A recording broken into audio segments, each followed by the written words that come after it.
pledge allegiance to the flag of the United States of America, and to the republic for which it stands, one nation, under God, indivisible, with liberty and justice for all. Good evening, everyone. Welcome to the Township of Albridge Zoning Board of Adjustment, April 3, 2025. Adequate notice of this meeting of the Albridge Township Board of Adjustment has been provided in accordance with the Open Public Meetings Act at least 48 hours prior to the commencement of this meeting by prominently posting in the municipal complex an announcement giving the time, the date, the location, and the agenda of this meeting, also by mailing such announcement to the Home News and Tribune, filing a copy of such announcement with the municipal clerk, and also posting the agenda on the municipal website. Do we have a roll call, Vice Secretary? Absolutely. Mrs. Andrews? Present. Ms. Chevalier? Here. Mr. Izzo? Here. Mr. Scogno? Absent. Mr. Stoner? Here. Ms. Testaverde? Present. Mr. Singh? Absent. Ms. Gomez? Here. Chairman Sullivan? Here. Just a couple housekeeping items for those here that will be speaking in front of the board this evening. There's microphones on the table. If there's a public portion, we'll usually have a hand mic. Please make sure that it's lit. When it's red, we can't hear you. When you push the button and it turns to green, we're good to go. This meeting is being televised on OBTV Channel 15, the cable channel here in the township. Simultaneously, it's being broadcast on YouTube Live. If you ever need to refer back to a meeting, you can find them on the Albridge Township, when searching Albridge Township Zoning Board. If you have a cell phone, finally, please turn it off or mute it so we don't interfere with the testimony this evening. Having said that, we're going to move forward with the business. I am, as soon as we get through these resolutions, going to announce that there's 2 adjournments this evening. But we'll get through the resolutions first, as we're going to take the agenda in order. Mr. Dass, the first one is 43-2024Z, Clayton DeWolf. There was a C&D variance, sir. Thank you. Clayton DeWolf was the applicant. The property is in the R20. Oh, I'm sorry. Excuse me. Thanks, Joe. The property is in the R20 zone. The purpose of the application was to obtain C variances, and there's, I'm going to say, half a dozen or so, 7 listed on the resolution, and also a D variance for the FAR for floor area ratio. The purpose of the application is to obtain approval to expand the laundry room by 157 square feet, expand the bedroom, and a full bathroom. The total was about total of all of those additions was 662 feet. There was no opposition to the application. Thank you, Counselor. Board members, someone move that for adoption, please. Andrews, move it. Is there a second? Izzo? Roll call, please. Mrs. Andrews? Yes. Ms. Chevalier? Yes. Mr. Izzo? Yes. Mr. Stoner? Yes. Ms. Testaverde? Yes. Ms. Gomez? Yes. Chairman Sullivan? Yes. Item 60-2024Z, Christine Wagner, Thibault. That's a C variance. Counselor? Thank you. This property is in the R5 zone. It's Block 1062, Lot 323, also known as 324 Raritan Boulevard. The application was for hardship C variance to remove the existing shed which is on the property and replace it with a larger shed, 16 by 20. You might recall that the purpose of the application was that they wanted to move the shed like over to the corner to keep as much as the backyard open as possible. The application was approved with the understanding that the shed would not get built until the CO for the house would be issued. Board members, someone move that for adoption, please. Testaverde. Is there a second? Andrews. Roll call, please.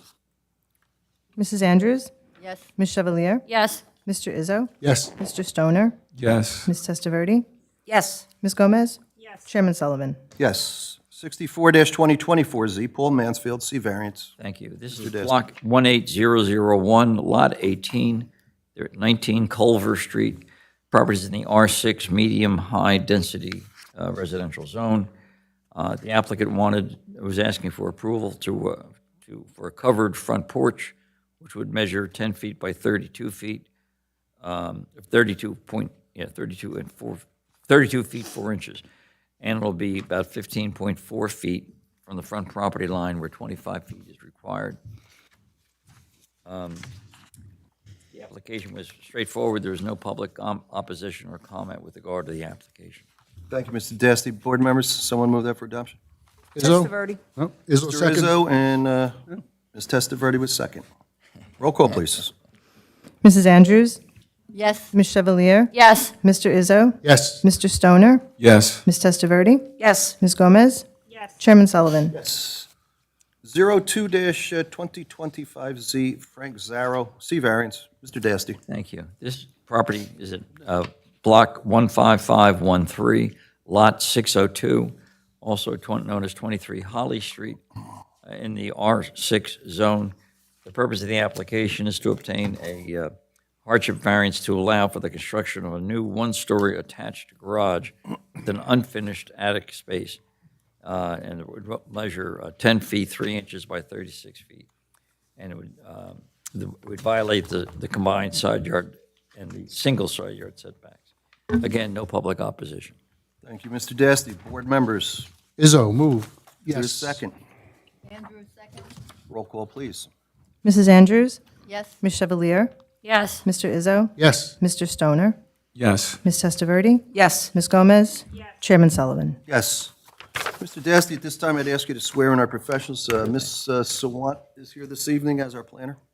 Do you swear or affirm to tell the whole truth and nothing but the truth? So help you God? Yes, I do. Thank you very much. Those here in the audience this evening, I'm going to announce that there were 4 applications listed on the agenda for this evening. 2 of them have been postponed. The first one is 22-2024Z, that's 335 Green Street LLC. Physical location, 335 Green Street. That's a bifurcated application for 76 dwelling units consisting of a mix of market rate and affordable units. Application has been adjourned to a date to be determined with further notice. I'm a little uncomfortable with the TBD. Don't we have to put something on, Mr. Dasty? We have an Well, expiration date? if there's no date, then I think that the applicant's going to have to renotice to let everyone know when it's going to happen. From what I understand, they are contemplating changing the design and the style of the homes itself. So anyways, it's going to be a new site plan, site layout. They would have to notice, and they would have to probably submit a new application. I don't know if they're going to withdraw this application and just resubmit a new one. So that is why I kept it as TBD. Okay, so the expiration date will not apply then? Yeah. Well, they haven't formally withdrawn the They application. have to formally withdraw, but they have not asked to withdraw yet. They said the applicant is contemplating what they'd want to, how they want to proceed. So I would give them time until the expiration and then ask them to submit a form for continuation or submit a letter for withdrawal. All right, but presuming that they're going to stay with this application, then they should have to renotice. Yes, that is correct. And the expiration on that's the end of the month? Yes. Okay, sure you'll know, okay, good. Yep. All right. So that matter will not be, in short, that matter is not going to be heard this evening. It will be listed for a further date. The second matter that's adjourned is 17-2023Z. That's Northwood Manor at Old Bridge LLC. The physical location on that is Jake Brown Road. That's for major preliminary and final site plan. Applicant proposes constructing 2 3-story multifamily residential apartment buildings with a total of 30 units. Applicant has adjourned to a date with further notice. Once again, Now, the expiration date on expiration this date one is next week. Yeah, next week. So, Maureen, did we receive a letter from them? Yeah. I sent consent to continuations. I have not gotten them back yet. Right, But I will- I'll reach out tomorrow.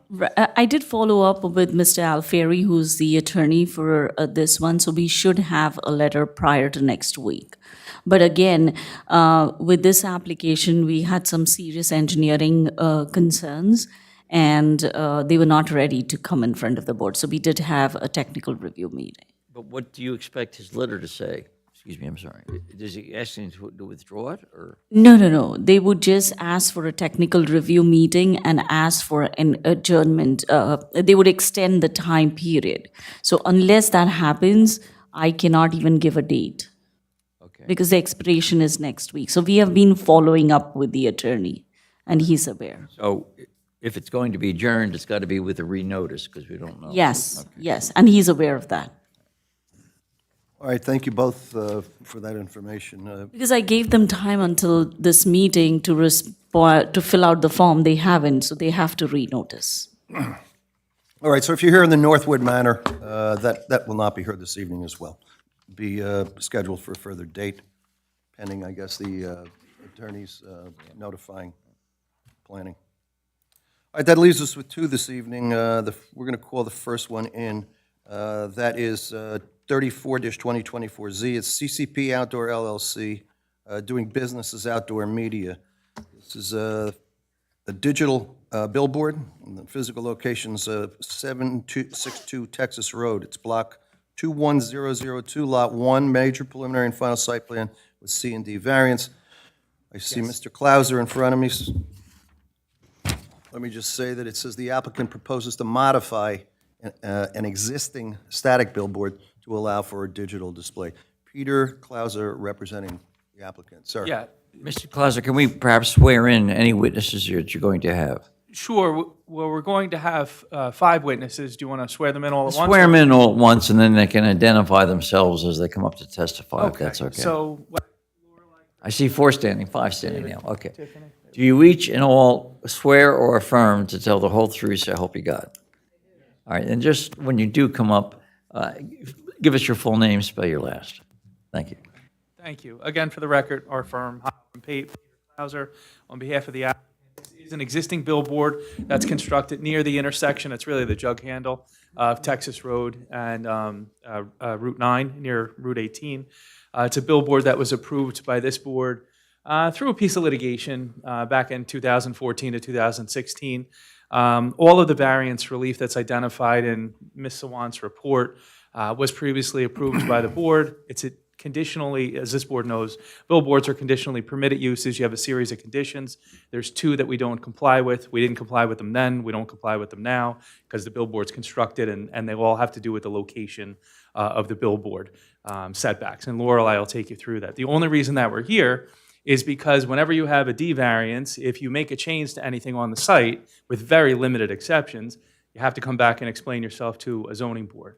So LED signs are allowed.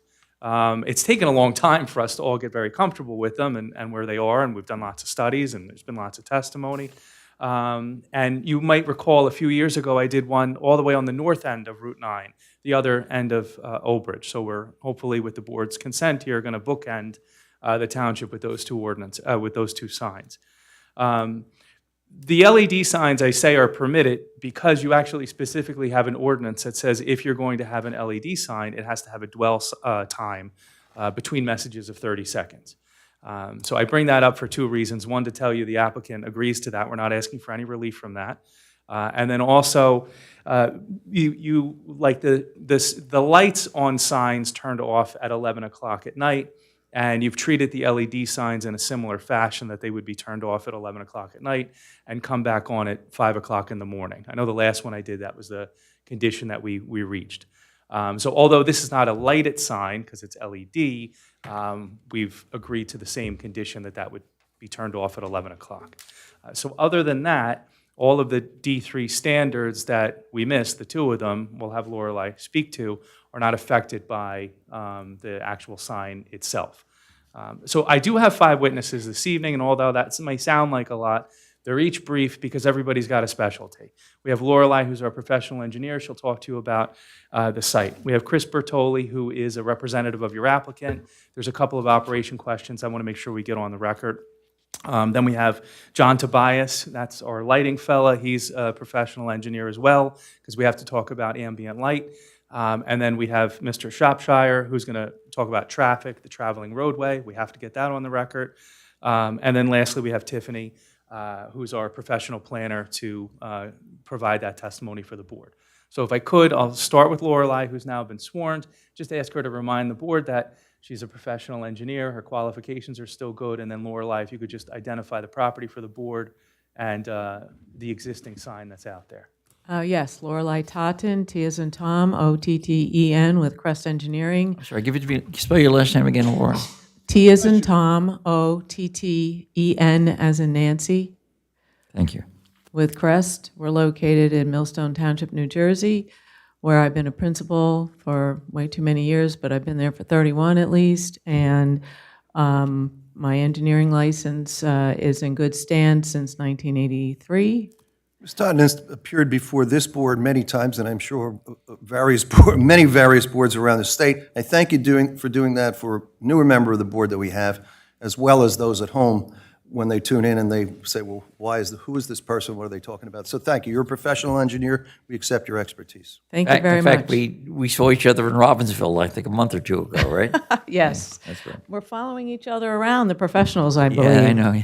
Right? With regard to this project, I know I don't look anything like Mr. Strong, who signed the plans, but I have reviewed the plans in detail with him. He's in Florida right now. Isn't that nice? Yes, isn't that nice? Yes, this is Lot 1 in Block 21002, as shown as sheet 21 of the Township tax maps. It's the billboard and lot. The lot is 2.2 acres, is located in the southeast corner of Route 9 and Texas Road, and is on the Marlboro-Monmouth County border.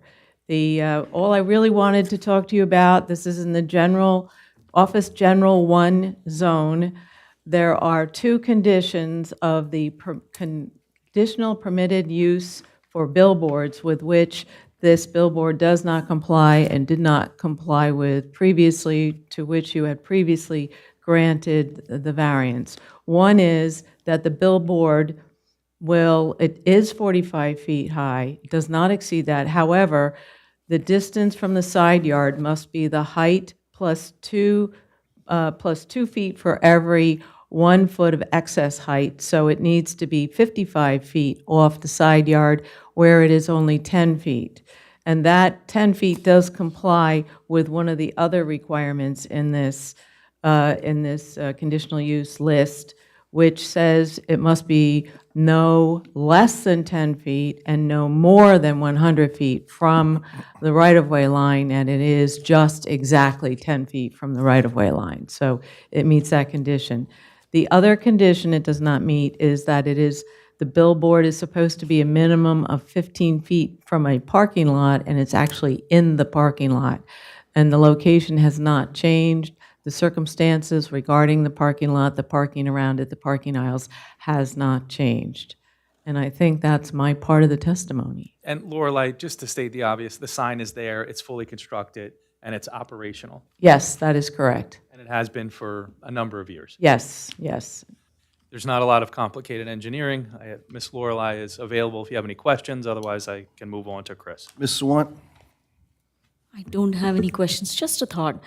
This is an LED sign, right? Do you have already electricity to the pole? It's a good question. So Lorelei, you can advise the board that when they construct these signs now, they make them so that they are ready to support LED signs. Is that Correct. The LED signs need more structural support as well as electricity, as you just noted. But this billboard was built originally hoping that they could convert to digital someday.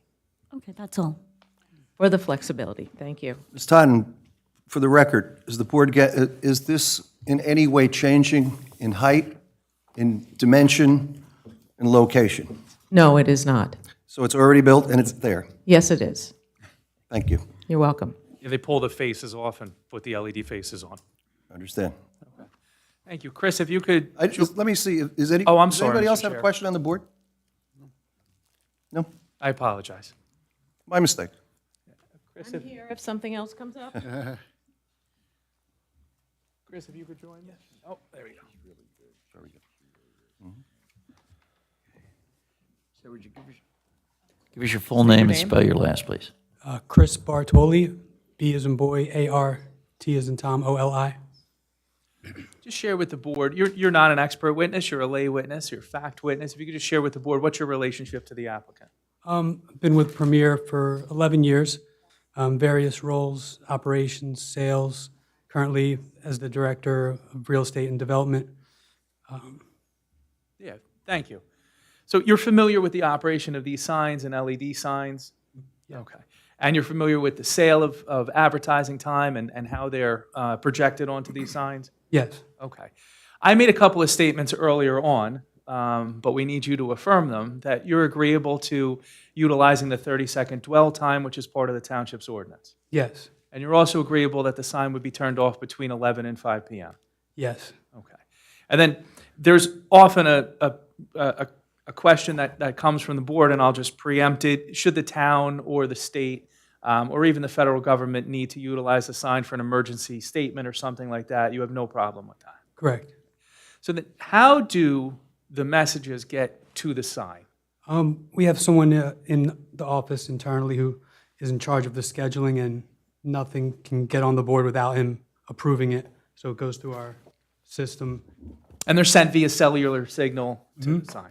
And is the sign monitored in any way to make sure that it hasn't broken down or that there's no issues with it? Yes, we have cameras that are on each digital billboard that face back at the billboard, so we can tap in and look at what's actually on the billboard, and then we would get notified also by our manufacturer, Watchfire, if anything should go out on the billboard. Okay. And this is a V-shaped sign that has two faces, and both of the faces are proposed to be LED. Yes, Okay. And Lorelei made a statement earlier in response to a question of mine. This sign is ready to receive LED faces if the board should so approve. correct. Now, there's a state agency, the DOT, that controls the placement and location of billboard signs in addition to the placement and location of LED signs. Do you have a permit from the state for this sign to be in that location? Yes. Okay. I have no further questions for Chris. He's available should the board have any questions. Mrs. Wundt. I don't have any questions. I'll start the board members on my left if they have any questions. None on my right. Counselor? I just want to make sure, Pete, you said it will be off from 11 p.m. to 5 a.m., is that what you said? Yes. Okay. Would there be opportunity for emergencies that the township could ask for notifications to be put upon that Yes. said board? Yes. And I expect that both the time, the dwell time, and that will make its way into the resolution. I looked at the old one and saw that's what you Right. wanted, so I just brought it back. All right, thank you, Mr. Clauser. Thank you, sir. Thank you. All right, so if I could have Mr. Tobias join me, we could talk a little bit about lighting.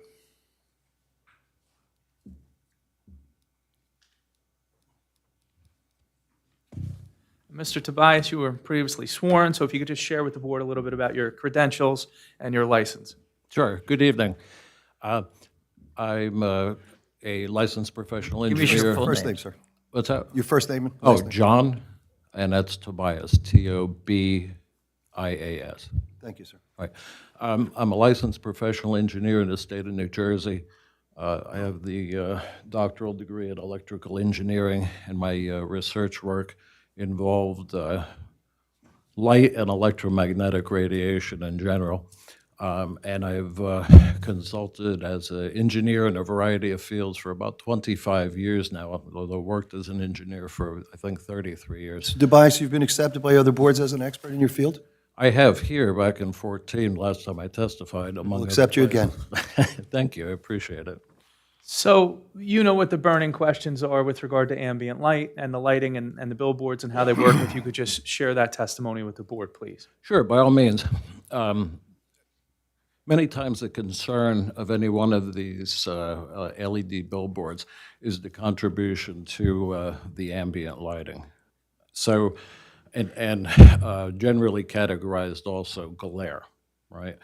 So the one thing I wanted to make clear, I'm not sure if it came up before, that the billboard itself auto ranges to account for the conditions of darkness or brightness, as the case may be. So in the evening hours, the brightness, if you will, the luminance of the board will scale down to a low level.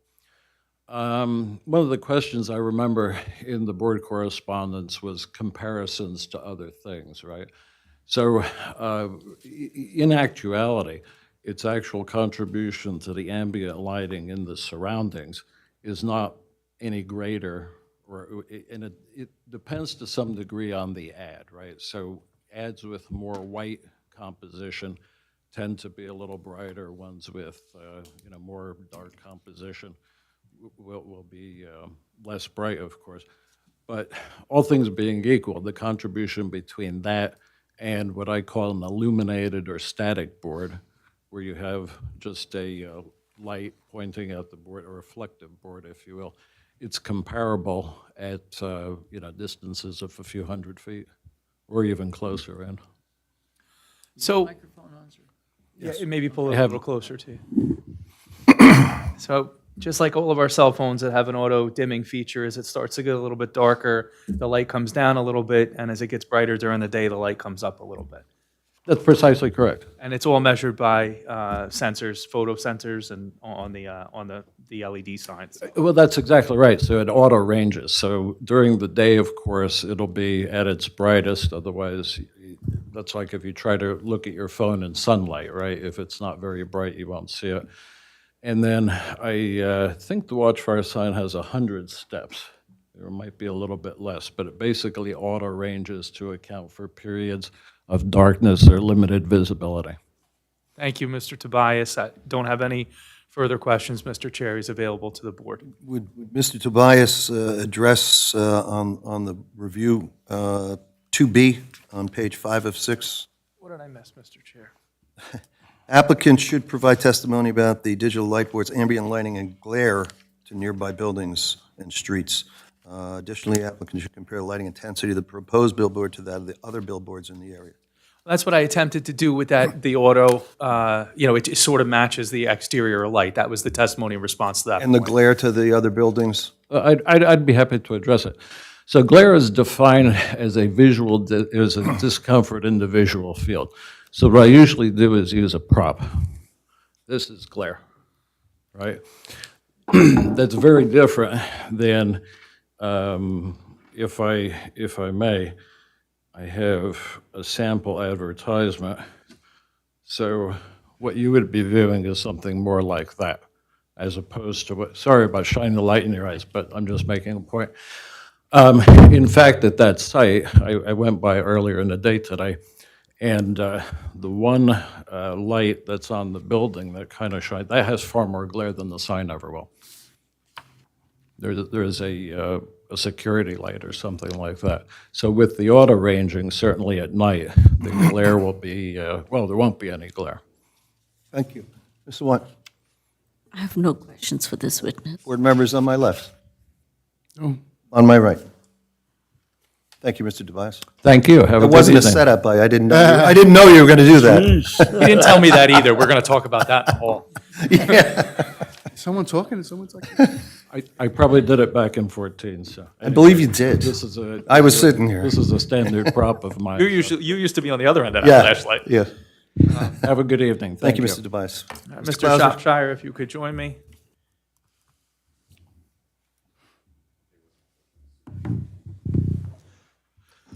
Same thing, first and last name, spell your last name. Dave Shropshire, S-H-R-O-P-S-H-I-R-E.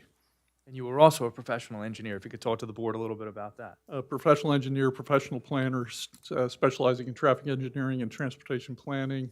I've appeared before this board and over 200 throughout the state of New Jersey and been qualified. Thank you for putting your credentials on the record. For those at home and those in the room, we certainly accept you as an expert. This isn't your first billboard. No. Okay. So I wonder if you could just share with the board, now obviously, there's a sign there that's been approved in this location by the board, but if you could share with the board, the traveling public, and maybe there's one comment in the report about the variance where it's located within the parking area and how that would affect on-site circulation. The state of New Jersey was mandated by the Federal Highway Administration to come up with regulations with regard to how to safely provide billboards along different types of highways. This is a principal arterial, Route 9, and under those qualifications, this board was granted an application originally for static and now has been granted an application for a digital billboard. And part of those regulations, it's pretty in detail, gets a little bit more detail with regard to changeable message signs from static signs.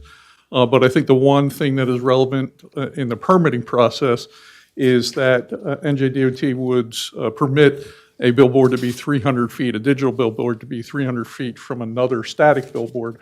And we do have two billboards that are to the south, one on the same side of the road, one on the opposite side of the road, and it's spaced much further than 300 feet to both of those boards. And One of them is a digital board on the opposite side of the road, but those qualifications with regard to separation on digitals only apply to the same side of the road.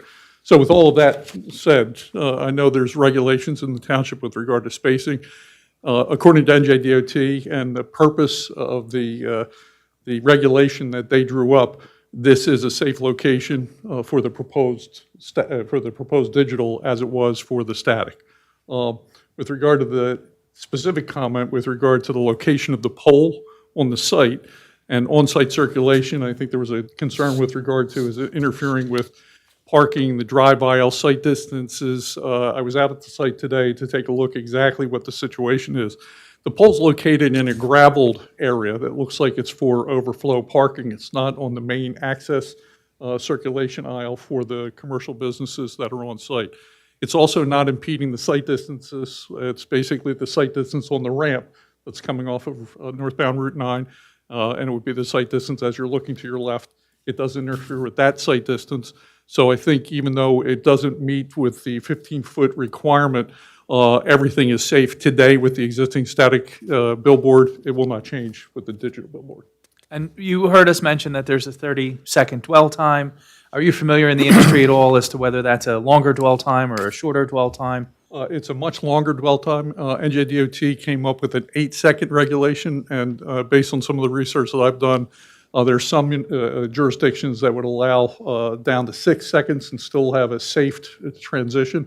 So certainly a 30-second, you're basically, as you're driving along Route 9, you'll get to see one message. Okay. Thank you. I have no further questions for Mr. Shropshire. He's available to the board and your professionals. Ms. One, I don't have any questions. board members to my left. You'll have the ability to change that if you wanted? The dwell time? 30 yeah. Well, your ordinance requires a minimum of 30 seconds, and we will agree to that. Yeah, the client, they've told me that really it's usually 8 seconds. They actually change much more rapidly. But your town, this town has decided to have it at 30 seconds, and we're not asking for any relief from that. Yeah, DOT says it's safe to do it 8 seconds or more. So this is obviously safe. But that's not being asked for tonight. Nope. On the record, 30 seconds. That is That's correct. the ordinance. Seeks compliance, right? Yes. Counsel, you have anything for No, the I- witness? Thank you, And Mr. our last witness is our professional planner, Tiffany Morrissey. I could ask her to join me. I think we got it by the last one, first, last name. You've been sworn already, and just share with the board your professional credentials. Yes, Tiffany Morrissey, Morrissey.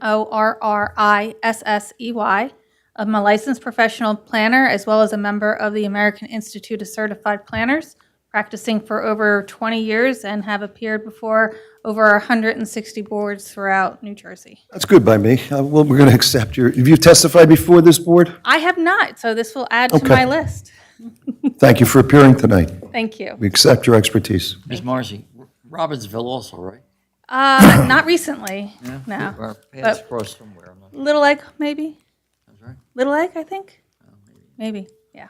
So you heard me say earlier that billboards are a conditionally permitted use. It's a D3 variance because we violate a couple of those, and literally a couple, two of those standards. And whenever you have a use variance, if you make a change to the project, you need variance relief. Is that correct? Correct. So if you could take us through the standards that are applicable to this project.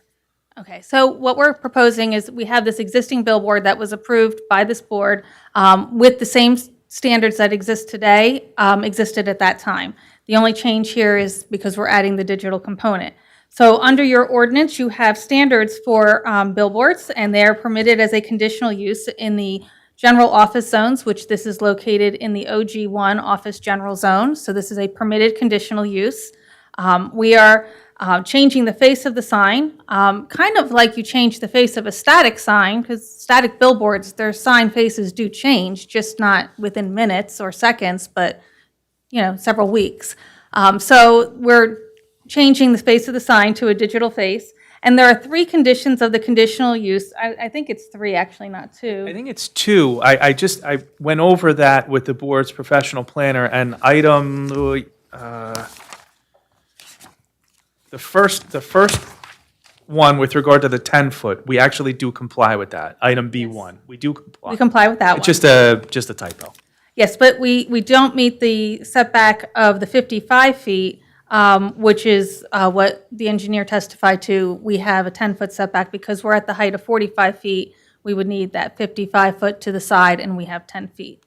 And then the other item that we have nonconformance to or discussion on, I don't know that it's nonconformance based on Mr. Shropshire's testimony, is item 4 in the ordinance, and that is being within that parking lot area, but we're technically outside of that parking lot area, so that was, just want to make sure we are clear that that is or is not a variance because it's on the gravel, it's not in the drive aisle, and there's bollards to protect that, so. I think as the board found it to be a variance last time and the condition remains the same, that we'll still consider it a deviation from the standard. And then the last one that we don't conform to is condition 9, which is where billboards shall not be located closer than 2,000 feet from another billboard. And as you heard from Mr. Shropshire, within the adjoining municipality on Route 9, there is another billboard that is approximately 680 feet, 650 to 680 feet away from this sign. And as you heard from Mr. Shropshire, it meets the state standard in terms of what is safe for adequate separation. And that sign was in existence at when this sign was approved here. So this is not a change. This sign didn't come after. So these conditions existed at that time. So since we are asking for a D3 variance, a D3 variance is not a use variance in its pure right because the use is permitted. The variance is related to the conditions that are not being satisfied. There is a different standard for that under the positive and the negative criteria.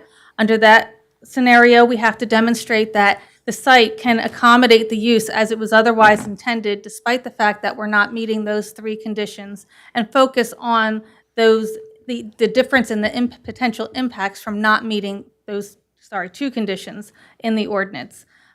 In terms of the application and the positive criteria under the municipal land use law, this site does have an approval from the state DOT for the digital copy area, so it is appropriately located based on state regulation and state policy. When you promote a state policy and you promote a purpose of state regulations, you can be found to promote the general welfare. Under the municipal land use law, the promotion of the general welfare is a purpose of zoning, and when the purpose of the state policy is advanced through the fact that we have that operational license from the state, we promote the general welfare. Additionally, the municipal land use law includes a purpose to ensure that the development of individual municipalities does not conflict with the development and general welfare of neighboring municipalities, the county, and the state as a whole.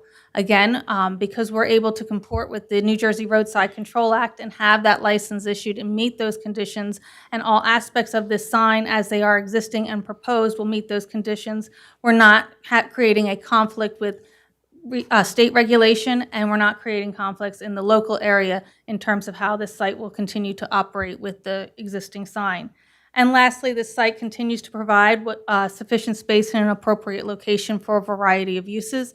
Again, given the fact that there are standards that this sign has adhered to, changing it from static to digital is not going to change the impacts in terms of the separation from the side yard setback or the separation from the additional sign that's existing in the adjoining municipality.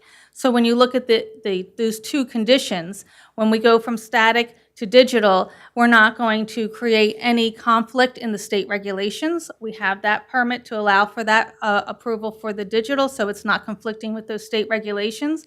We're still within an appropriate location. We're not changing the height of the sign, the setback of the sign, or the size of the sign. So none of that is impacted, and therefore, in my professional opinion, when you look at the positive criteria, those purposes remain advanced under the municipal land use law, and as they relate to those specific conditions, are appropriately on this property in this location for this sign conversion.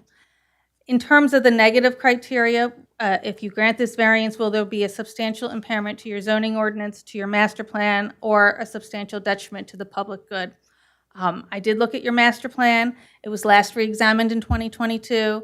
It's noted in your planner's report, and I verified there's nothing in the master plan that talks about this property particularly, And there's nothing that really talks about any need to readdress your sign standards for billboards as a conditional use. So this site continues to function as it was approved by this board, and the changes that we're asking for are really just a change to the copy of the sign, the face of the sign, and not the location. And so I believe that that does not rise to the level of causing a substantial impairment of your zoning ordinance or your master plan. The sign has existed here for 9 years now without, I think it was 2016. So approximately 9 years without causing any problem, any safety concerns, any negative impact or detriment to the surrounding area. The use of the digital medium actually provides less glare and less impact, and provides an additional opportunity to the community by having not only space for the public to use, the township to use, or public agencies to use, but it also provides more opportunity for small businesses and local businesses to advertise on a corridor where traffic is located, where your commercial corridor is, where you expect to see signage and have advertisement.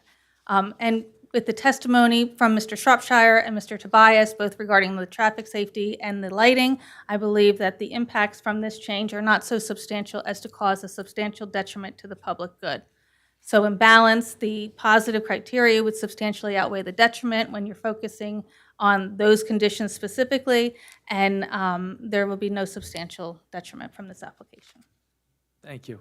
I have no further questions. Thank you. Ms. Watt? I agree with the planner's testimony. I really don't have any questions. Nothing is really changing on the site except for the face of the sign. It really does not exacerbate any of the existing variances or the variances that were granted in the past. So I don't have any questions.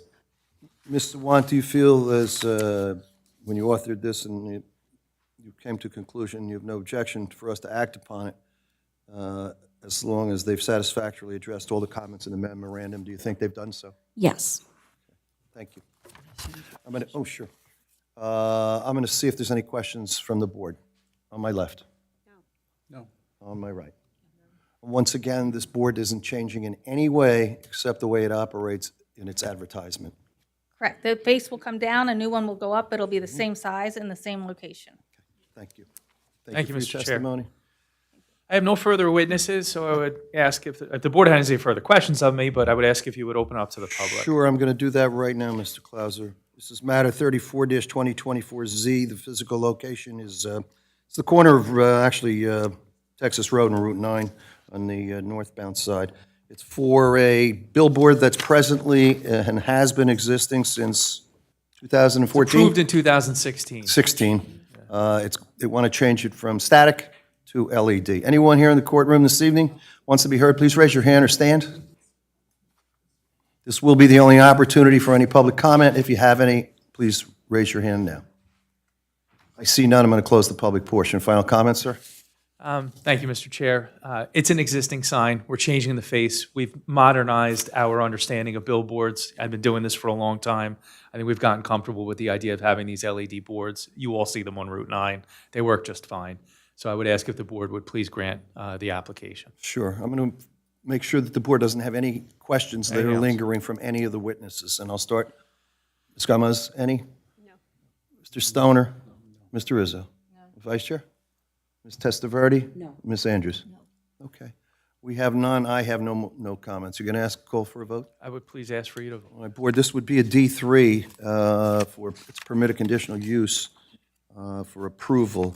And then I think there are two bulks, right? I think there's a side yard, minimum side yard and minimum front yard setbacks, I believe, Mr. Side Clauser. yard 10 feet, and 10 feet proposed, 55 feet required, and 15 feet, it's supposed to be 15 feet from the parking lot, it's actually in the gravel.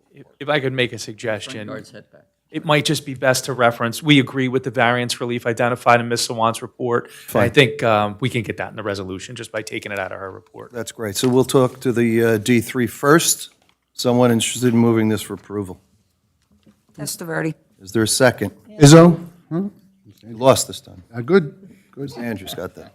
Yes. Roll call, please. That's the D3. Mrs. Andrews? Yes. Ms. Chevalier? Yes. Mr. Izzo? Yes. Mr. Stoner? Yes. Ms. Testaverde? Yes. Ms. Gomez? Yes. Yes. Chairman Sullivan. Yes. And as to the bulks, we're going to agree, right? Yes, yeah. Everything that was noted, you agree with, and Counselor, we agree with, correct? That's correct. All right. They were we- described to the board, and then I think it'll just be easy for council to pull them right out of Okay, Venus. so as to the bulks, I'm going to ask someone to move them, please. Izzo? Is there a second? Chevalier. Roll call, please. Mrs. Andrews? Yes. Ms. Chevalier? Yes. Mr. Izzo? Yes. Mr. Stoner? Yes. Ms. Testaverde? Yes. Ms. Gomez? Yes. Chairman Sullivan. Yes, thank you, Mr. Clauser, and all your professionals for the presentation this evening. Thank you for your consideration. Nice to see everybody again. Have a good night. Happy spring.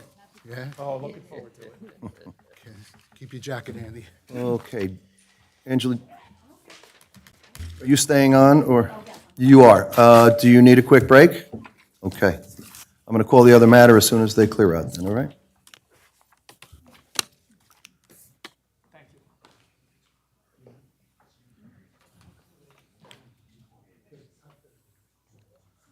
All right, our final matter for the, final matter for the evening, 55-2023, David Merwin. This is Block 52, Lot 111. Physical address is 111 Bayview Drive. Multifamily dwelling applicant seeks to legitimize a pre-existing three-family home in a single-family home zone. Lawrence Sachs representing. Mr. Sachs. Yes, good evening, Mr. Chairman, members of the board. Lawrence Sachs on behalf of the applicant David Merwin, who I believe is here. Okay, I think he went out for a second. This property is located at 111 Bayview Drive. It's known as Block 52, Lot 111. What we're seeking here this evening is to legitimize a pre-existing multifamily dwelling at 111 Bayview Drive. We will present proofs this evening through Mr. Merwin, through our traffic engineer, through our planner, that the subject property has been a three-family for decades, probably back as early, we have proofs going back to 1964, maybe a few years even prior to that. And as a result, we're asking, the initial relief we're asking for is for a certificate of nonconformity under Section 68 of the municipal land use law. Alternatively, we also have requested a D variance, a use variance, if in fact it's necessary. As I've indicated, I have three witnesses here. Mr. Dasty, if you want to swear them in. Why don't we swear them all Sure. in at one time, and you can identify yourselves. Please and you stand. can come to testify. Do you swear or affirm to tell the whole, oh, you have four. Do you swear or affirm to tell the whole truth? No, she's a member of the public, I think. Okay, thank you. Let me try one more time. Do you swear or affirm to tell the whole truth? Yes.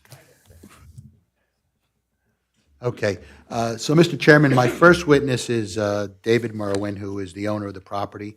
Mr. Merwin, you've been sworn in, and I guess speak into that microphone.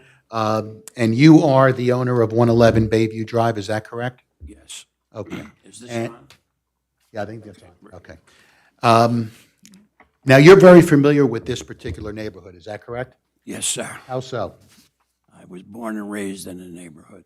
Okay, and in fact, and in what proximity to 111 Bayview Drive were you born and raised? 2 doors away. Okay, all right. 163 Bayview Drive, which is on the other corner, one away from the other corner. Okay. So you were born 1954. Okay. All right. And what's your earliest memory of this particular property at 111 Bayview? Did you know it always to be a three-family house? Yes, sir. I remember, like in 1962, the Korkowski family moving in.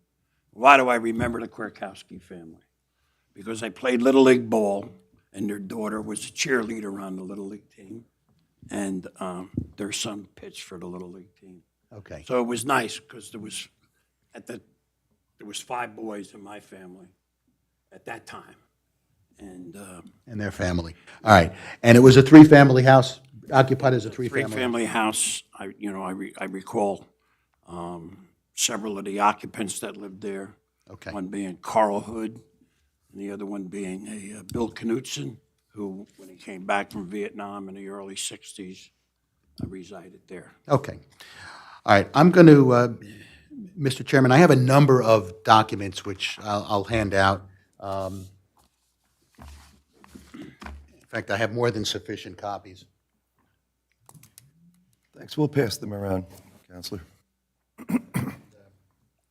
Let me identify what that first document is. That's A1, which is a tax card from the Old Bridge tax assessor. I'll wait till everyone passes it out. We're going to call that A1. A1, Mr. Dasty, thank you. With today's date, April 3rd, 2025.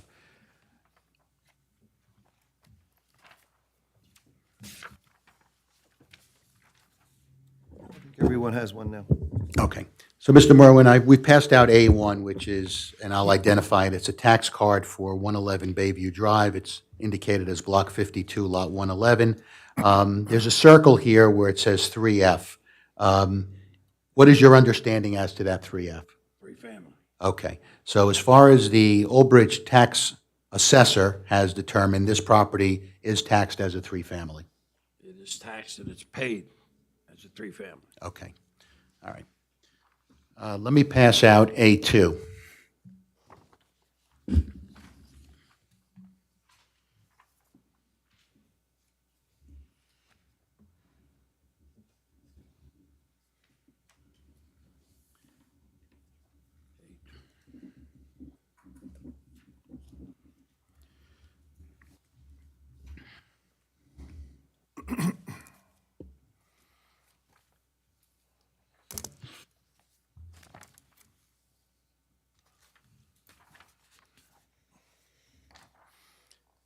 All right, while that's being passed out, I'll indicate for the record that A2 is a card from the Old Bridge MUA, and it's in the name of M. Charlew. Is that the prior owner of the property? Yes. Okay.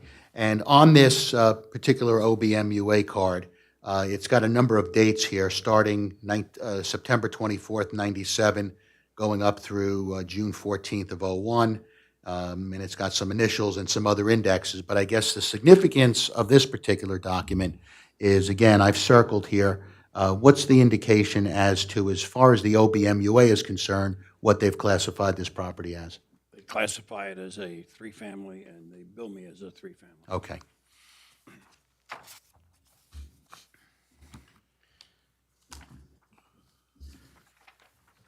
Going to pass out now A3.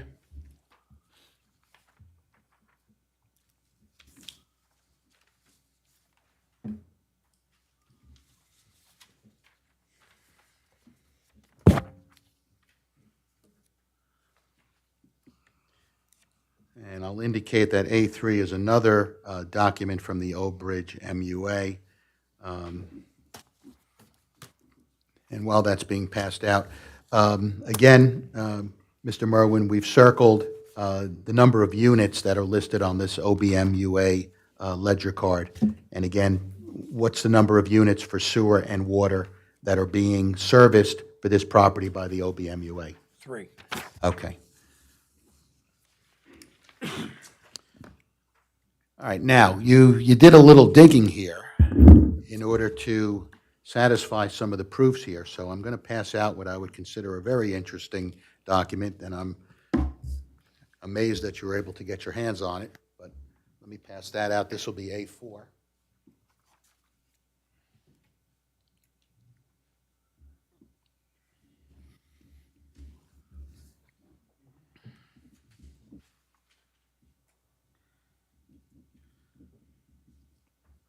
All right, so A4, and I'll indicate for the record, is a 3-page document, and it lists the various JCP&L meters that are on this property.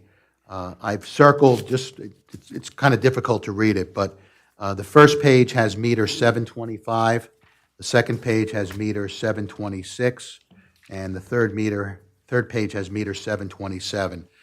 Let's focus first on the first page. For meter 725. It indicates here, and this is from JCP&L's records, and we couldn't get anything earlier than 1964, but it shows a move-in date for service on that particular meter as July 14th, 1964. Is that correct, Mr. Merwin? Yes, sir. Okay. And if I go to page 2, This is for meter 726. It shows a move-in date of July 14th, 1964. Yes. And if I go to page 3 for meter 727, it shows a move-in date, or the earliest we could get for this was October 21st of 1976. Yes, sir. All right. So this, in your opinion, is this evidence that, well, it's factual as well, that there are 3 separate meters on this property, is that correct? Yes, sir. 3 separate JCP&L meters, 725, 726, 727, and we know that 725 has been... Is the last one October 76 or 78? 76, 76, yeah. The first 2 were 64, the other one was 76. Now, there may be records that were earlier, but these are the earliest we could get for those particular meters. Those 3 meters are still there, is that correct? Yes, sir. All right. And you get 3 separate bills? 3 separate bills. Okay. All right. Let me hand out A5.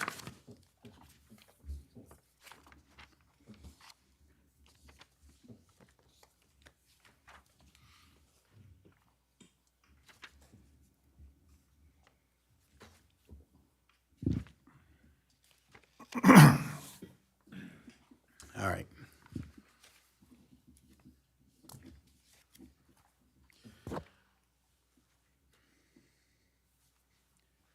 Actually, before we get to A5, Vina, we have the architectural plans. Could you?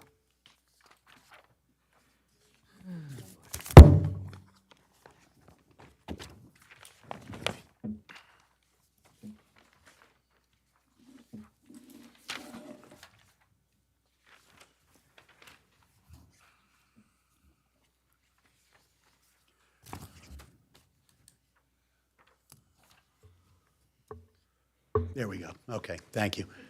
All right.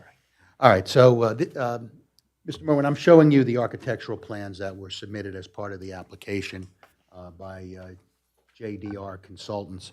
And let's just quickly describe the layout of the first floor and the second floor. So the main level is actually the apartment that you reside in, is that correct? Yes. All right. And that has 1 bedroom.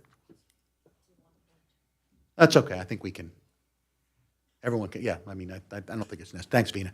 But anyway, so the main level floor plan has 1 bedroom, 1 bath, 1 kitchen, living room, dining room, study. All right. Second floor has 2 separate apartments, and the apartment B on the left has 1 bedroom, 1 bath, 1 kitchen, 1 living room. Yes. And the bedroom on the right, apartment A, has 1 bedroom, 1 kitchen, 1 bathroom, a living room, and a dining room. Yep. Okay. Now, the reason I'm asking you to point out this particular exhibit is that there are 3 kitchens in this house, are there not? This is A5, right? This is the architectural plan. A5, I'm now going to point your attention to, is the tax assessor's card. And I've circled a number 3 under plumbing. Does that indicate that there are 3 kitchens in this house? 3 bathrooms. And 3 kitchens? And 3 kitchens. All right. And this document is from 1983, is that correct? Yes. November 28th of 1983. Okay. All right, let me pass out now A6. I'm sorry I have all these documents, but it's a paper-intensive proof, so I just want to make sure that we cover everything.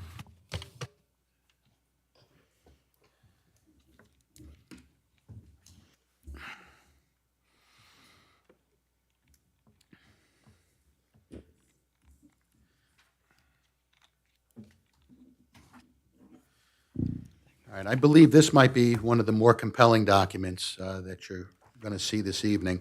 Mr. Merwin, this is a certificate of inspection and registration that you've received from the State of New Jersey Department of Community Affairs. Yes. All right, and again, I've circled a very pertinent number on there, which is 3. It says here, total units 3. To your knowledge, this is an inspection that is required by the State of New Jersey for any 3-family dwelling. 3 and above. 3 and above, all right? And they don't issue these documents lightly, is that correct? Okay, so as far as the State of New Jersey is concerned, They consider it to be a three-family house. Presumably, they've considered it to be a three-family in the past, based upon all the evidence that we've at least provided. All right. I just have a few more exhibits. This would be A7.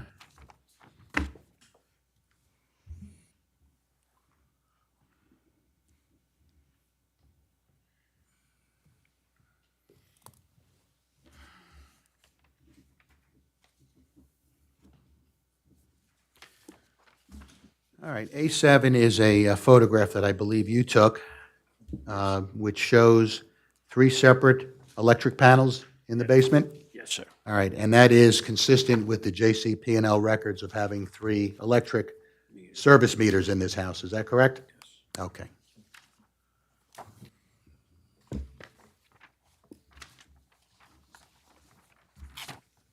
Going to pass out A8.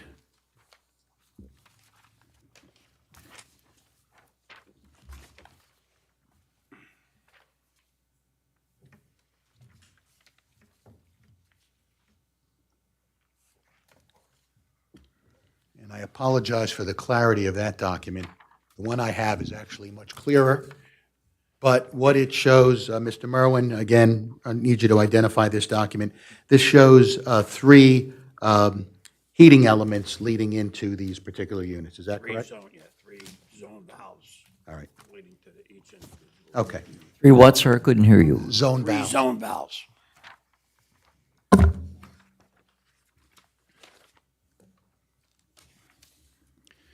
They open when the thermostat in each apartment would call for the. Okay. Mr. Chairman, I just want to make sure I have no other exhibits. I believe that's all that I have for Mr. Merwin in terms of exhibits. But let me just make sure.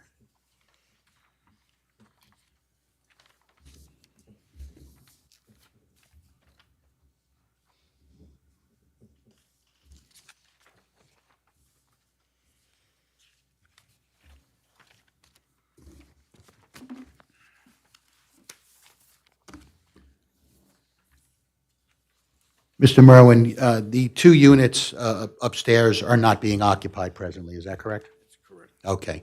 And you're seeking relief from this board this evening to recognize the pre-existing nature of this three-family house vis-à-vis the current zoning ordinance? Yes. Okay. Mr. Chairman, I don't have any further questions of Mr. Merwin. Certainly available for questioning. I do have two other witnesses, Mr. Lieber, who is our professional engineer, who's just going to talk a little bit about parking, and Ms. McGurk, who's our professional planner. Mr. Watt? So I don't have any questions. The only thing I want to ask is, should the board act favorably on the application? Do you agree that none of these apartments will be rented out as Airbnbs or transient? Because that should be one of the conditions of approval, should the board act favorably. Yes.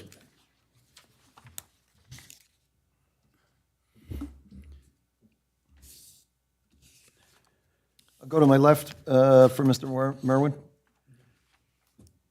None? I have a question. Go ahead. Does this town have a CO on this, these 3 apartments? A certificate of occupancy once it was renovated? I don't know. It's not, kind of it's not required for it. I don't know. It's, Yeah, just for the record, I That's what I'm know. saying, does this supersede this? Do you know? Well, that's the state approval for Yeah. All right. It will.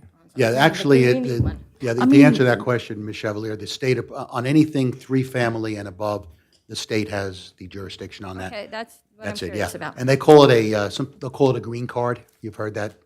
Not a green card that we normally know, but And I would in agree land use with, terms, it's a green card. I would agree with Larry, because the state would supersede. Yeah, that's, I'm just curious, that's why I asked if it's our town or this that supersedes everything. So they did all the electrical inspections and the plumbing inspections to get this. Excellent. Am I right? Yeah. Oh, hold on. yes. We're good? Ms. Andrews? Something that you could explain in reading, could you Turn your explain- mic on, please. Oh, Oh, it's I'm on. Just sorry. lower it. Thank you. I'm sorry. The certificate, it said this application was born from the contract purchase / code enforcement action. Exactly what is that? Which document are you referring to, Ms. Andrews? On the project history and the description, the second paragraph. Which exhibit? I think she's talking about the memorandum. Oh, the memorandum. The review This is letter. From Ms. Sawant. Yeah. Hold on, let me pull that out. Which page, Ms. Andrews? Project history and description, second paragraph. Page 2, I guess, letter E, probably paragraph 2. Oh, yes, okay, yeah, let me, yeah, I can explain that. Mr. Merwin did not require any building permits to do the renovations, because all he did was replace a kitchen, put in new fixtures, new bathroom, new fixtures in the bathroom. So he wasn't expanding anything that would have triggered any type of construction permit. He did go to the Construction Board of Appeals, Mr. Merwin, and if you want to explain what their decision was? I was issued a notice of violation by the township for doing work without a permit. It was just normal routine work, did not require a permit. There was no structural changes, there were no piping changes and stuff. So that, when they issued the notice of violation, I appealed it, went to the Construction Board of Appeals in New Brunswick, and they found in my favor that it was not needed, and that was it. But I really don't think that was, I think my application was the first thing that was. Yeah, I think that's what happened, the application, because if you remember, the application was filed almost 2.5, 3 years ago. And even this memo actually was written at that time because we were scheduled for a hearing. And then Mr. Mervyn asked it to be carried over because he wanted to go through and do some more research. Because if you look at the memo, it says that we weren't able to find any records beyond 1983, but to Mr. Sachs' credit, he was able to get all the records, and I think that's why it took longer as well. I'm sorry, I have one more question. Was this house ever vacant at all? No, No? no. You lived in it the whole time since you bought it? Since, And did you buy it, what during year? the construction, there was tenants in it when I bought it, and I had them vacate, Okay. so that I During could, construction, it was vacant. what was that? When you were renovating the inside, it was vacant. Yes. Okay, so at that point in time, you could have converted it back into a single-family home and made it compliant. Well, it never was a single-family home. I mean, It had to start that way eventually before 1964, or 1962. When was the house built? House was built in 1930. Okay. All right. I believe in 1930, it was even constructed as a three-family home. I mean, We don't have proof of that either. no, I don't. I don't think I'd ever Right, find so that's any. my whole point, but while Yeah. it was vacant, it could have been converted back into a single-family It home. could have been, but the use wasn't abandoned because what Mr. Merwin was doing was renovating the property. That doesn't constitute an abandonment.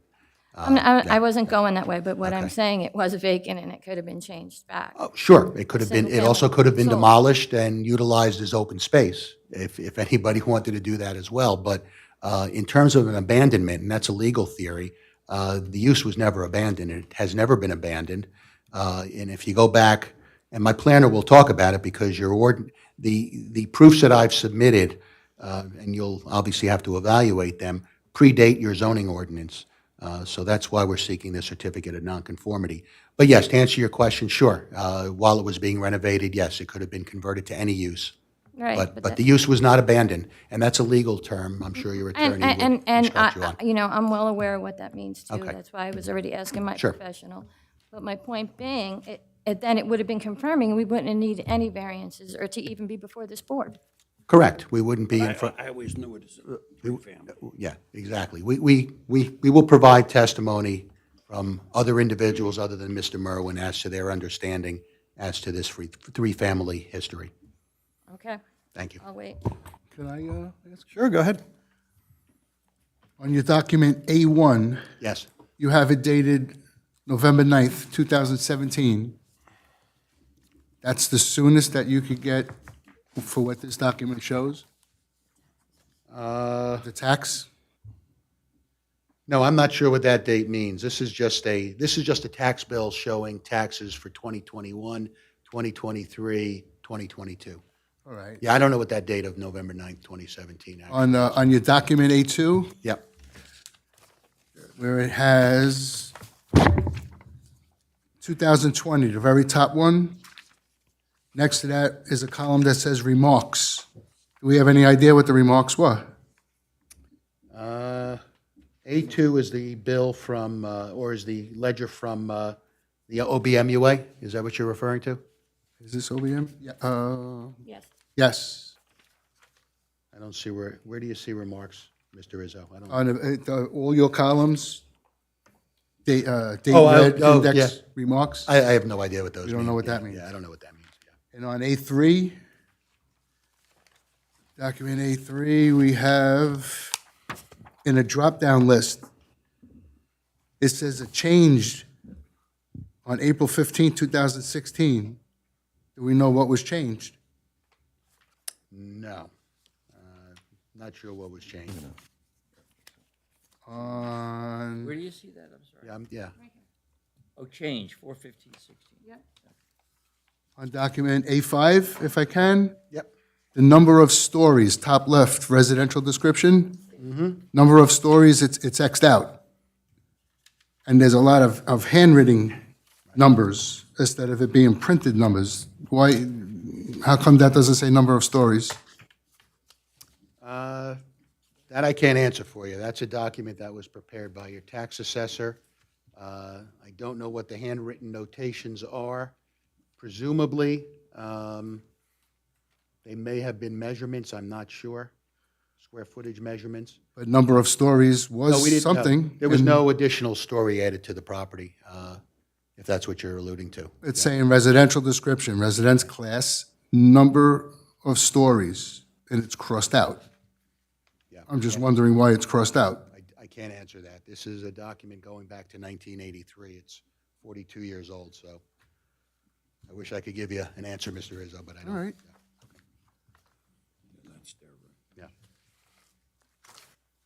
I am good now, Mr. Chairman. Anybody else? Go ahead, Mr. Sachs. Okay, thank you, Mr. Chairman. I'd like to call up Mr. Lieber.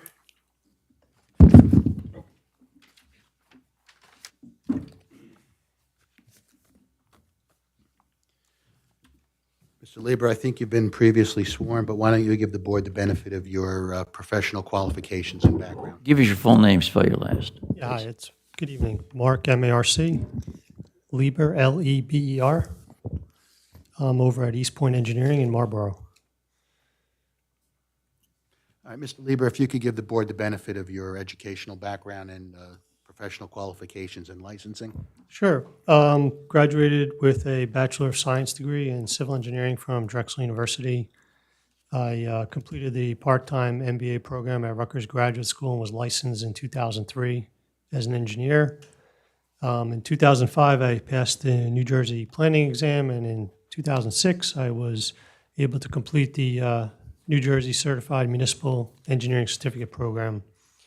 Mr. Lieber's appeared before this board many times, and he is recognized as an expert in his field, and will do so again this evening. Thank you. Thank you, Mr. Chairman. So, Mr. Lieber, I know that you're really testifying in a limited capacity this evening, since we are not making any site changes, but obviously you have been engaged to address the parking with respect to this property. So if you could give the board the benefit of your analysis, and I see you have some exhibits as well. Yeah, I just have a one-page exhibit. It's 2 color photos that were taken today of the property. I'm just going to hand them out. Okay. And that would be A9? Yes. Okay.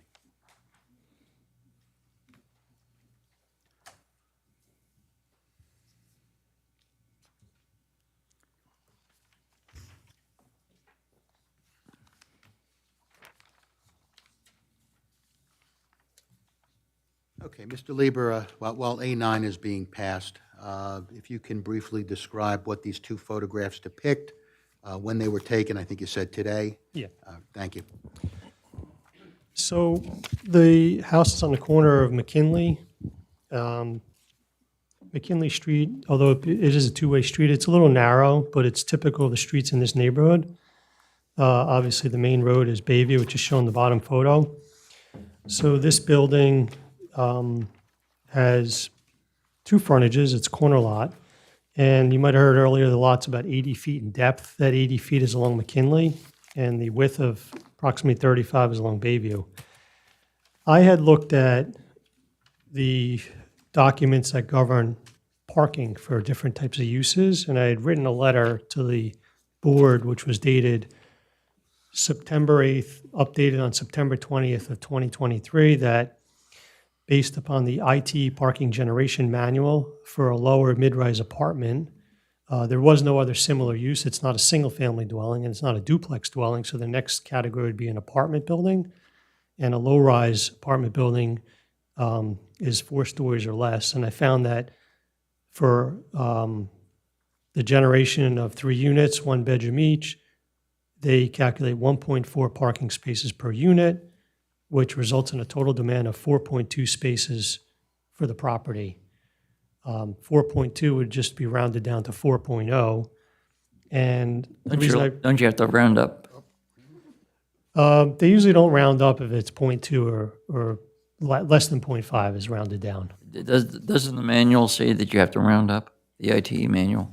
I know like in other governing documents, for example, RSIS says any fraction 0.5 or less is disregarded. But my opinion would be is 4 spaces. I mean, for parking, typically I round up, even if it's like 0.1 or 0.5, because you can't have like a 0.1 or 0.5 parking space. So I would just say 5 parking spaces. For every other calculation, we definitely, if it's less than 0.5, I round it down, whereas above 0.5, I round it up. However, for parking, typically, for all reviews, we have taken the whole number. Okay. So it sounds like we're going to be needing 5 spaces then. So to address the comment. But what I wanted to show you in the pictures is that something that's very common on McKinley is a lot of the houses have an area parallel to the street that has been notched out of the road to accommodate vehicles. In this particular picture, there are 3 cars shown in that space along the front of this building. Physically, we could probably fit 4 cars. Practically, I would say that's 3 spaces. But we also have the opportunity to fit another space in front on Bayview, which would get us 4 on-street spaces. Now, there is a sign that is posted on the corner that presents one parking restriction that says it's parking's permitted with a permit. So I gather you go to the clerk and you apply for a permit and you can park on the street there. There are other cars parked on the streets, and there are also houses in the area that rely on on-street parking. The only thing I did want to add is the fact that given the history of this building and the 3-bedroom use and the fact that on-street parking is the only available parking, there doesn't seem to be an issue either presently or I imagine in the past, as you're going to hear from, there are some neighbors here tonight, that whether or not there is on-street or off-street parking, it didn't seem to be an issue. So really nothing's changing. At some point, someone had created these spaces that are along the side of the road, which is obviously a benefit and a convenience so that cars can be parked on the side. But my opinion would be that with that configuration and the frontage on Bayview, you can easily accommodate 4 cars. All right, Mr. Lever, let me just ask you a couple follow-up questions with respect to that. We're not proposing any new construction here, is that correct? That is correct. All right, so basically, we're asking for, we're attempting to satisfy the parking, but in terms of the RSIS, that really wouldn't apply because we're not doing any new construction. If you were preparing a brand-new plan for development for residential use, our fallback is usually RSIS.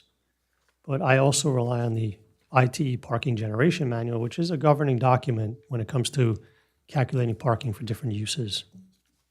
All right, and even if you're, all right, so I know if you look at Exhibit A9, and by the way, Exhibit A9 shows the location of the 3 exterior gas and electric panels, is that correct? Yeah, there Okay. happen to be there, yeah. All right, they happen to be at the corner of the house there. But looking on McKinley, right now, there are 3 cars parked there, and there appears to be room for a smaller car, maybe a compact car, next to that minivan. Is that correct? Yeah. Okay. And if I go over to Bayview, there's a fire hydrant on the corner. Obviously, we've got to protect 10 feet from that fire hydrant. And then there's a sign, which is not really that legible, but I think you've indicated that that sign says resident permit parking only? Yes. All right. So another vehicle could be parked there for someone who resides in this house? Yeah, there are cars that do park on that side of Bayview presently. Okay. And you had an opportunity to drive up and down McKinley. Did you see cars parked on the street on McKinley? On this side of the street. On the right side of the street? Yeah. Okay, all right. Mr. Chairman, I don't have any further questions at this point of Mr. Lieber. Ms. Went? So, Mr. Lieber, I'm pretty certain that you have done, you've walked around the neighborhood, right? Did you see any other homes that do not have parking? Or did you come across any homes where you have just the one driveway space without a garage where there is parking? Yes, I had other pictures which I didn't print out. Just hold on a second. Let me help you here, because this had come up when the application was submitted as well, and a waiver was requested for a traffic impact statement. And I just want to probably help the board or just guide them. In the past 7, 8 years that I'm working here, the zoning board has come across numerous applications that were in the harbor area, and majority of the parcels in the harbor area are 2,000 square feet or 2,500 square feet. And I say that because the entire area is zoned for R5, which is a minimum of 5,000 square feet. If it's a 5,000 square feet lot, you can easily have a garage, a space in the garage, and a space in the driveway. When you have lot sizes or a land use pattern that is so compact and where the development is more bungalow style, there is limited room for parking. And in the last 7, 8 years that we have approved newer construction, we ensure that there is at least one parking space on the site within the driveway. And I say that because those are single-family homes. It could be occupied by a couple with kids. It could be just a couple. It could be a couple with 2 kids. But the parking in that area has worked out on its own with just one parking. We have reviewed single-family homes that RSIs would require 2.5 or 3 parking spaces with just an allowed 1 parking space. This home, from the testimony that was provided and the proofs that were provided, has been a 3-family home. And I want to know from you, have you ever, or Mr. Mervyn, have you ever received complaints that the tenants or there has been issues with parking in that on McKinley or Bayview? Well, Mr. Merwin doesn't have any tenants at this point, but certainly he's lived in the neighborhood. I don't think that there really have been any complaints about parking. I'm sure Mr. Merwin would indicate that. And I know there are some residents here as well who will talk during the public portion who can probably echo the same thoughts. I don't know if Mr. Lieber wants to respond, if he can. You know, when I originally looked at this application, you know, and I did put together the traffic assessment, because originally we did ask for a waiver. And only because at the surface, I figured, well, what's the point of the traffic assessment? The building's there. And then when I wrote this report, and then we're preparing for tonight's meeting, it really occurred to me that, like, the most important thing about the application is that we're not here asking to construct a 3-family unit on the corner. This has always been here. And if you go back maybe 20 or 30 years in the record, there weren't any parking spaces at all in front of this property. Someone had added these parking spaces similar to the way that they were added along the other houses on the street that have the same exact issue. So when I started to put together, you know, the testimony for tonight, it seemed obvious that nothing's really changing. You know, what may have happened 30 or 40 years ago, if it was 3 one-bedroom units, is the way it is today and the way it hopefully will be tomorrow. And whether or not we physically have 4 or 5 parking spaces in a parking lot that's off the street is really not an issue, because as your own planner stated, that in this area, yes, things are compact, and I agree there's a lot of undersized lots, but things have just kind of been worked out on their own, and there's no guarantee that this building will ever generate a need for 5 cars. But, you know, even if it does, and there has to be 4 cars parked on the street or 1 car parked in the front, it's not unusual for this neighborhood that there are cars parked on the street. Okay. Thank you, Mr. Lieber. Mr. Chairman, I don't have any further questions of Mr. Lieber. You have nothing else? Yeah, I do. I'm going to go to my left, starting at the end? No? I have a question on A9. Which is A9? A9 is the home photo? Yeah, The top photo, the 3 vehicles that are parked. yeah. It appears that the 3 vehicles are parked on the grass. And if there was parking on both sides of the street, I don't think a vehicle's a truck, a fire truck. I think it's going to be a very tight squeeze. You stated that you wanted to have room for another car to go in front to negotiate a turn. I don't believe you have adequate spacing. Mr. Izzo, I think those cars are not parked on the street. They're parked on that notched-in area that has obviously been designated. So now you're parking on the grass. Well, I don't know if it's grass or it's compacted. You're facing the wrong way. I mean, there's Yeah, a no, couple of yeah, things. There's I a couple of agree. things that. But I guess the point of that photograph is there is room to squeeze 4 cars there if necessary. But now you're going up and down that block. If somebody went on the other side of the street, there's no way that 2 cars are going to be able to pass each other on that street with cars parked on both sides of the street, in my opinion. Mr. Lieber, let me just, as a follow-up to Mr. Izzo's question, cars do park on the street Yeah. on McKinley. Not, these parking spaces here are off-street parking spaces, is that correct? Yeah, I mean, the situation that goes on the street is that each homeowner has notched out of whatever their property along the road is to park. So the cars are not actually parked on the street. Now, whether or not these cars were parked there, whether or not these cars were or were not parked in that particular spot in this photo doesn't change the traffic pattern on the street because they're not in the asphalt.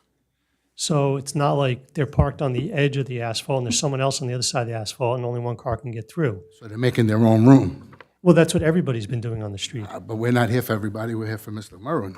No, we understand that. And Mr. Lieber, certainly if the board puts a condition on that they wanted this to be asphalted, we could do that, certainly.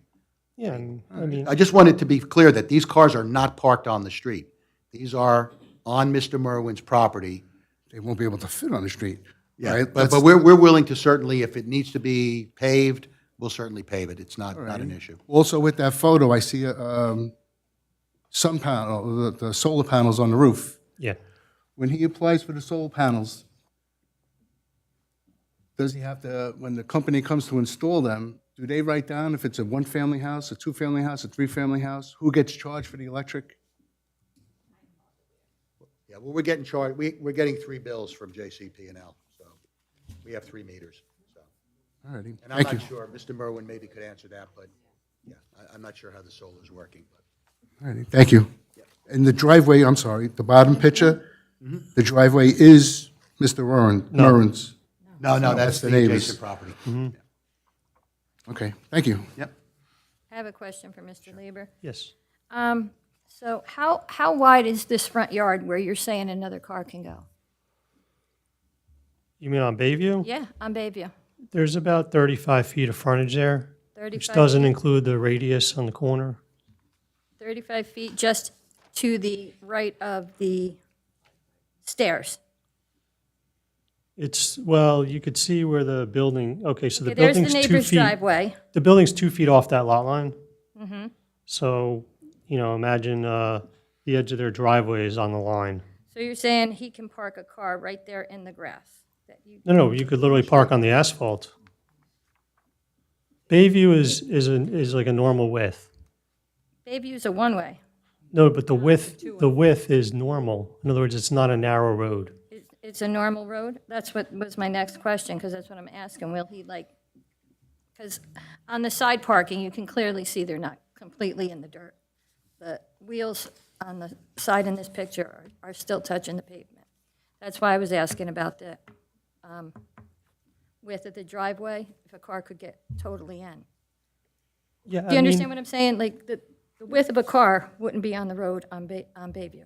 No, the car would be on the asphalt, but I think, if you look at a standard garage, it's usually 20 feet in depth, or a parking stall at, the mall is 18 feet in depth. The front of this property has 35 feet, so there's ample length to accommodate, a Other vehicle. cars park on Bayview? Yeah, there are other cars there. Okay. Thank you, that's it. Anybody on my right? Ms. Andrews? Yeah, I'm sorry. yes, I drove by yesterday, and quite a few times around Wait, the wait, wait. area. Oh, I'm sorry. That's okay. I thought was loud enough. I drove by there, and I don't know when you took this picture, but there were quite a few cars. And as you know, the street here is relatively narrow. Yeah. If you have cars on both sides, Yeah, you're really in McKinley trouble. is a narrow street. Yeah, well, and there are no sidewalks, it's just the grass. I see a big problem with the parking, I'll be perfectly honest with you. And I didn't just go by one time. We were there from about 4:30 till about 5:15, driving around through the area to see what the traffic pattern was like. And as you know, on the other side of this road here, there is no parking, they just have the guardrails, because it's the one-way. And 30, 40 years ago, everyone didn't have two cars in a family. Most people didn't. We can't go by what was 30 or 40 years ago and put it to today, where you have, these are mostly single-family homes. I didn't see any that I would say were a multiple-family home. I saw nothing. Today, if you have a 16, 17, 18-year-old, they usually have their own car, and that's another space. And if you have more than one child, that can sometimes be two cars, because commuting is not the easiest in this area. In a one-bedroom apartment, though, you're not going to have a teenager. But a one-bedroom apartment can accommodate two people. 2 times 3 apartments is 6 people. And 6 people can be 6 cars. I know you're saying 4.5, but in the real world, my daughter is in a very small home in Seattle, much smaller than this. There's 4 cars, because there's a truck, there are 2 cars, and that's just 2 people that drive, not counting a youngster. So I see a very serious parking problem here.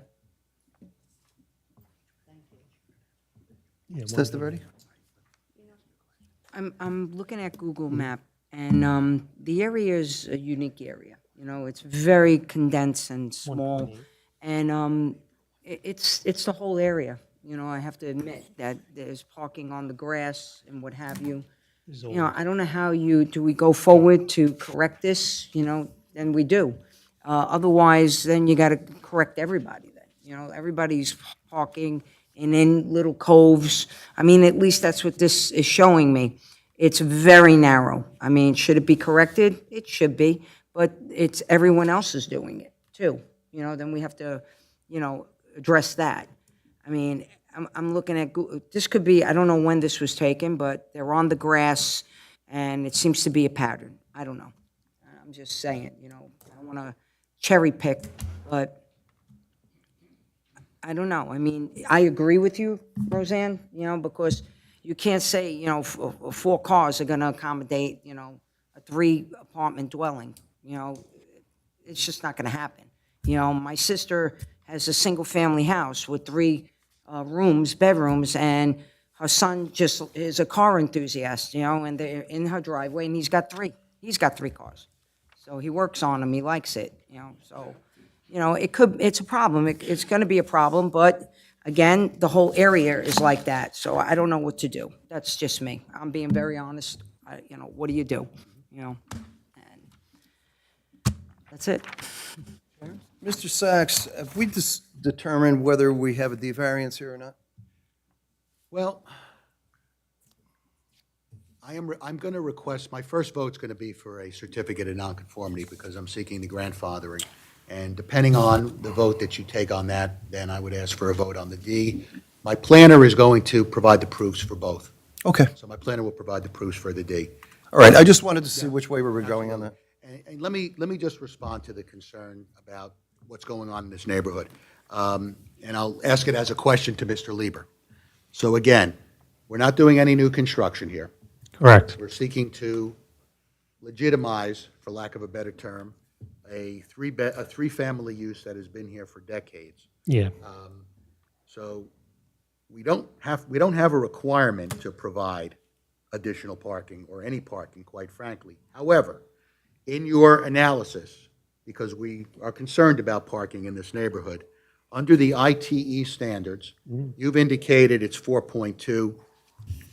I'll respectfully disagree that I think you round it up. I think you round it down, all right? But in any event, we have 4 parking spaces on McKinley, which can be parked off-street parking entirely on Mr. Merwin's property. And then we can enable 1 parking space on Bayview because we know that the lot frontage is 35 feet. And we know that, looking at the survey, the driveway for the adjacent house is about 2 feet off of the building here. So that, and we know that if we look at the distance from the side of the house to McKinley, at the rear it's 6.4 feet, and at the front probably closer to maybe 8 feet. All right, so if I take 8 feet and 2 feet, that is 10 feet. That leaves me 25 feet of available space to park on Bayview. Your normal shopping center parking space is 18. 9 by 18. Yeah, I mean, the spot fits, and it's allowed because the sign permits that parking. All right, so not to belabor the point, but in your professional opinion, based on the ITE standards, even if we go with the higher number of 5, we are satisfying that. Is that correct? Yeah. Okay. I have nothing further, Mr. Chairman. All right, go ahead. I just have one more question. What if in the front yard, to the right of the porch, instead of parking on Bayview, he did notch out, just like he did on the side of the house for a car? We could do that. The only change that would be needed is that the porch, the stairs would have to go down parallel to the wall of the house. In other words, we'd have to rotate the stairway so that it doesn't conflict with the space. Is it a possibility? I mean, because then you don't even have anyone on Bayview, which is an issue, because it is a narrow road even when you're going 2 cars past. I've been there 100 times. So what you're suggesting is, I'm looking at the survey, towards the right. Yeah, All right, the where right. you have more and than the- 8.5 feet. And you the probably have neighbor's about 10 driveway, feet. we have that front yard, and you have that little lawn that's kind of useless to me. Yeah, I mean, what would If happen that was is, notched out, he would never have to park on Bayview. And you, excuse me, and you got the stairs with Google Maps, that even a car has the tires on the step. So, yeah, noticed that that. could be, you know, I mean, that's that could work. a resolution. If you eliminate maybe those 2 steps and put a spot there. I don't disagree with that, and I've spoken to Mr. Merwin, and if that would be one of the conditions that the board would impose, he would comply with that. I And think, you've got 5 spaces for sure. I think, Mark, what can be done is the steps, right, could be parallel to Bayview, Yeah. but entering from the McKinley side, so yeah, that that's the direction you would want to your come through. driveway is away from the intersection and you get a parking spot right there, to the right, if you're looking at the picture, to the right. And that way your parking is not close to the intersection and you get an additional space. In other words, I would tell you personally, like the way these cars are parking on Google, I would never park my car like that. You're halfway in the road. Yeah, because actually, if you walk through, most of the people are parking half on the lawn and half on the roadway. Instead, why not create at least a parking stall? in other words, I mean, at least the owner could have his own parking stall, right? Mr. Merwin can park on right. Mr. Chairman? Go ahead, Mr. Hold up. Mr. Dasty has something. Mr. Lieber? Oh, yeah. on the top photo, Yeah. do you know where that white door goes to? In the rear of the, on the first floor, and to the left of the building? That's for the upstairs apartments. You That's have the that upstairs floor apartments? plan that, That's the upstairs apartments. Stairs, and they go left and right. Yeah, Okay, yeah, thanks. yeah. the only thing I'm just looking at here is if we make the stairs go out toward McKinley, there's a basement window there. Basement window? In other words, if the steps came down in this direction, do you need that window? I think we can accommodate the front with the way it is right now. We'll just remove that level there and a car will park right there. Yeah. Work. All right. Go ahead, Ms. Andrew. Mr. Rizzo was next, and you'll be next. On that bottom, where was I going with this now? On the bottom photo, talking about the parking in the front, you have this sign that says you need a permit. Yeah. Is it going to be hard or easy for people to apply for a permit parking? Well, actually, if we put the space now on our property, it's not Make it street easy. parking. So permit doesn't even apply any longer. Right. You're going to fit the whole car in that? For real? I have them in my development, and no doubts. I think it's to deter Ms. Andrews, go ahead, you were next. transit. No, I just wanted to just say, looking at this picture, I don't know which car is Mr. Merwin's, but there are no tenants there, so none of these cars that are there. Yeah, they're parked. just- They don't, so I really don't see how you have three on his property and then one in the front. I don't see four cars. Sure, they'll get. And we're not going for five, just four. As I said, I don't know which car is Mr. Merwin's, but the cars that are parked here behind there, I don't see enough space for three cars here. 1, 2, 3, I don't, Well, I think it's, you know what, unfortunately, it's kind of difficult to look at it from this perspective, but there is room for 4 parking spaces there. Certainly 3, but we could probably squeeze a compact car in there as well. But I think if we go with the suggestion that Ms. Chevalier has indicated, we'll pick up an additional parking space. You know, there's no one parking on the street. and we'll be further enough, far away enough from the hydrant? Oh, yeah. 10 foot. Yeah, yeah. All we need, again, I'll equate, you know, if the average parking space in a shopping center is, 9 by 20, we've got enough room for that, so we're I fine. hope nobody has a graduation party. I don't think so. Thank you. The only thing I will say is that the Lawrence Harbor is a unique area of the township, and people have existed there after its status probably left bungalows going back to, I don't know when, 1920s. And they've survived living in undersized lots and undersized homes. We've had many come before this board for expansion of their homes and try to use every last inch of lot size because none of them are in compliance. They're pre-existing nonconformities. I know. So I don't think that those people that live there, or I should say, I think that those people that live there have been dealing with this situation since their birth. I didn't know, but Mr. Merwin put on the record that he was born there. So his family probably has existed there, and probably people that he grew up with still live there. So I think in that area, people get used to the parking. They get used to whose spot is that and whose spot is mine. And I'm sure while it's not delineated, it's a courtesy and it's the right that belongs to this house. And so it's not unusual that homes don't have parking spots, and I think that's a bulk that has really nothing to do with what you're asking for until we vote on the bulks. So I would hope that we would move on and we see where we're going with this. And I'm sure, I guess, that some of the people in the audience are here for this matter, so certainly we'd want to hear from them as well. Thank you, Mr. Chairman. Okay. So absent any other questions, and of course, we can recall Mr. Lieber should we need him. Thank you, Mr. Lieber. Thank you. Mr. Chairman, I have one more witness, who is Colleen McGurk, who is our professional planner.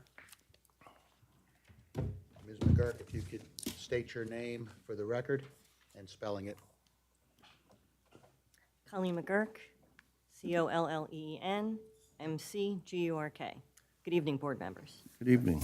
Ms. McGurk, if you could give the board the benefit of your professional background and licensing.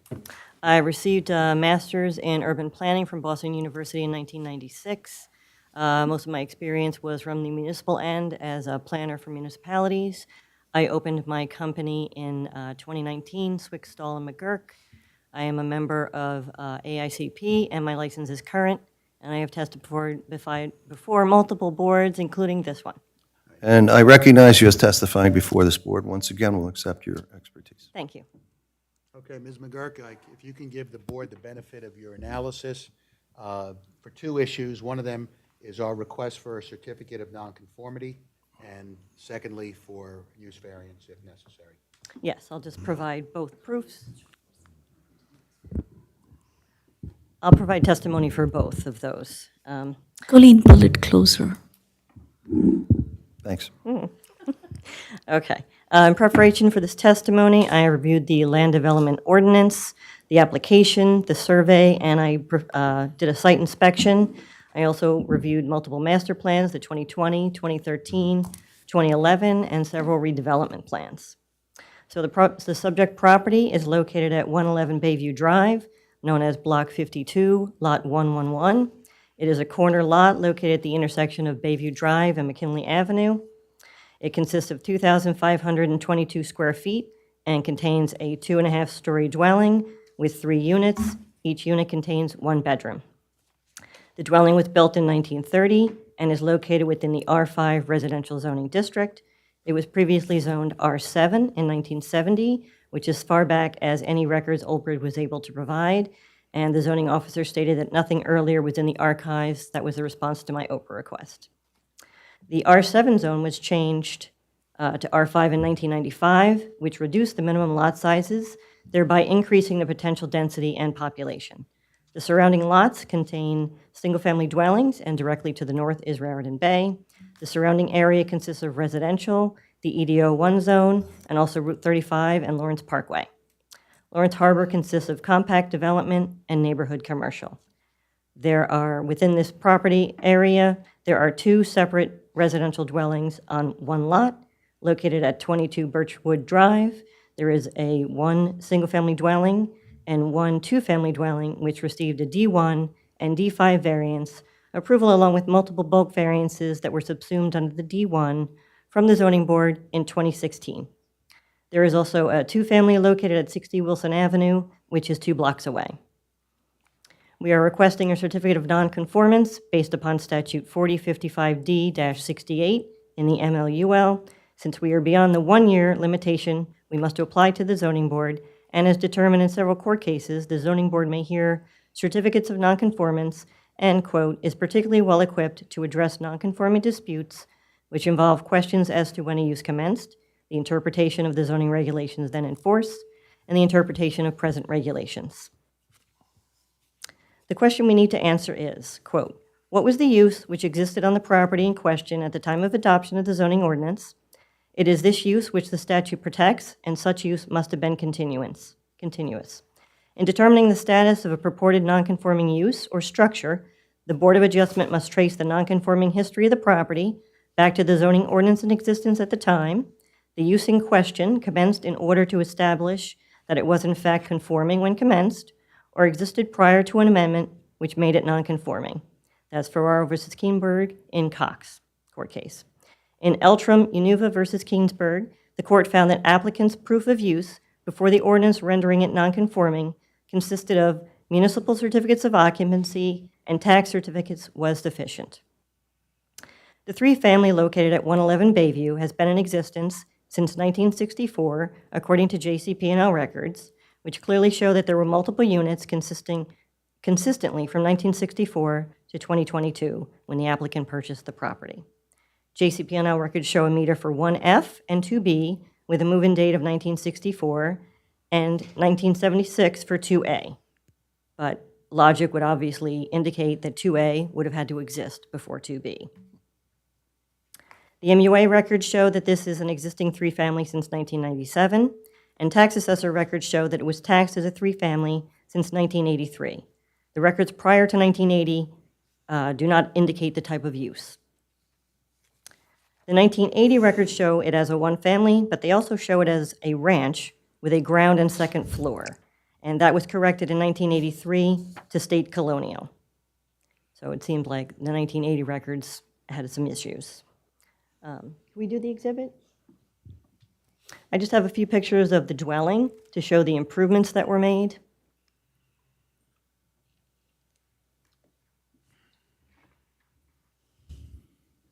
Ms. McGurk, did you say that in 1980 it was a single-family dwelling? Tax assessor, the computer, showed it as a single-family dwelling. In 1983, somebody went back and did a handwritten note that said three-family. They also did a handwritten note to indicate that it's a colonial, not a ranch, which this house never was. The square footage has never changed for this dwelling in tax records. So that's the front of the house that shows the new siding and new windows. The next slide shows the side door entrance. The next slide shows the new fence and 2 air conditioning units. Sorry.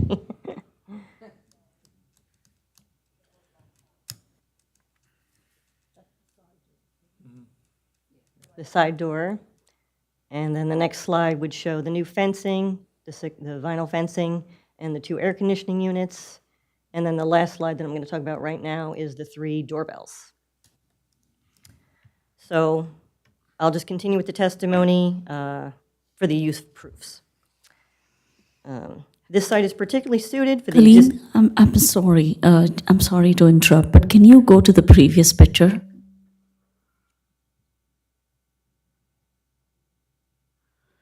Yeah, stay there. So is this the cleared path? Is that the parking where you see 3 cars? Okay. Yes. All right. So it's dirt. It's not even grass. Right. Okay. I think there's still work being done. Yeah, but I mean, presumably, the condition that has been suggested is that, I'm sorry, yeah. Presumably, the suggestion that we provide a parking space on Bayview, you'd want that paved, I'm assuming. And I think I offered previously that this would be paved as well. Right, but it's already, it's not grass, so it's not right. It's not Yep. grass, yes. Yeah. Thank you, sorry. Sure. Okay, with respect to the use variance, this site is particularly suited for the existing use because the historical use of this property has been a 3-family use, and over multiple decades, this has not changed. The area itself has some of the oldest housing stock in Old Bridge, and there are multiple 2- and 3-family dwellings in the area, so it fits in with the character of the neighborhood. I could show some of the rest of the slides. This is an image that I did on Nearmap that shows all of the 2- and 3-family dwellings within the area, the majority of whom are in the Lawrence Harbor area. The next is Can you an go action. back to that one again? I'm sorry. Is the subject property in that photo? It says property in question, down towards the bottom, towards Raritan Bay. So you'll see 238 Shoreland, 275 Lawrence, and above that is property in question. Yeah, so just so the record is clear, Bayview is actually the last street Oh, before what you. PIQ, it's I right. see. It's just below 60 Wilson, all right. Yes, yes. Yeah, but just so the record is clear, Ms. McGurk, Bayview runs parallel to Raritan Bay. Yes. No street. No, nobody in east front of them. Bayview. They have a nice view of the water. Thank you. Ms. Van Gogh, it looks to be about 10 or 12 multifamily, 17. 17. How many dwelling units are there altogether? Well, if we go to the next slide, thank you. That's my list. That's all the addresses, the block and lots, and the use. They're all within the R5 zone except one of them, R7, and then the year built. So the majority of them are 2-family. There are a couple of 3-family, 360 Route 35. There's actually, it said 3 houses, so 3 separate structures. And then 22 Birchwood was the one I discussed that the board approved. There's 2 separate structures on that property and a total of 3 units. The rest are 2-family or 2 houses, 2 separate structures.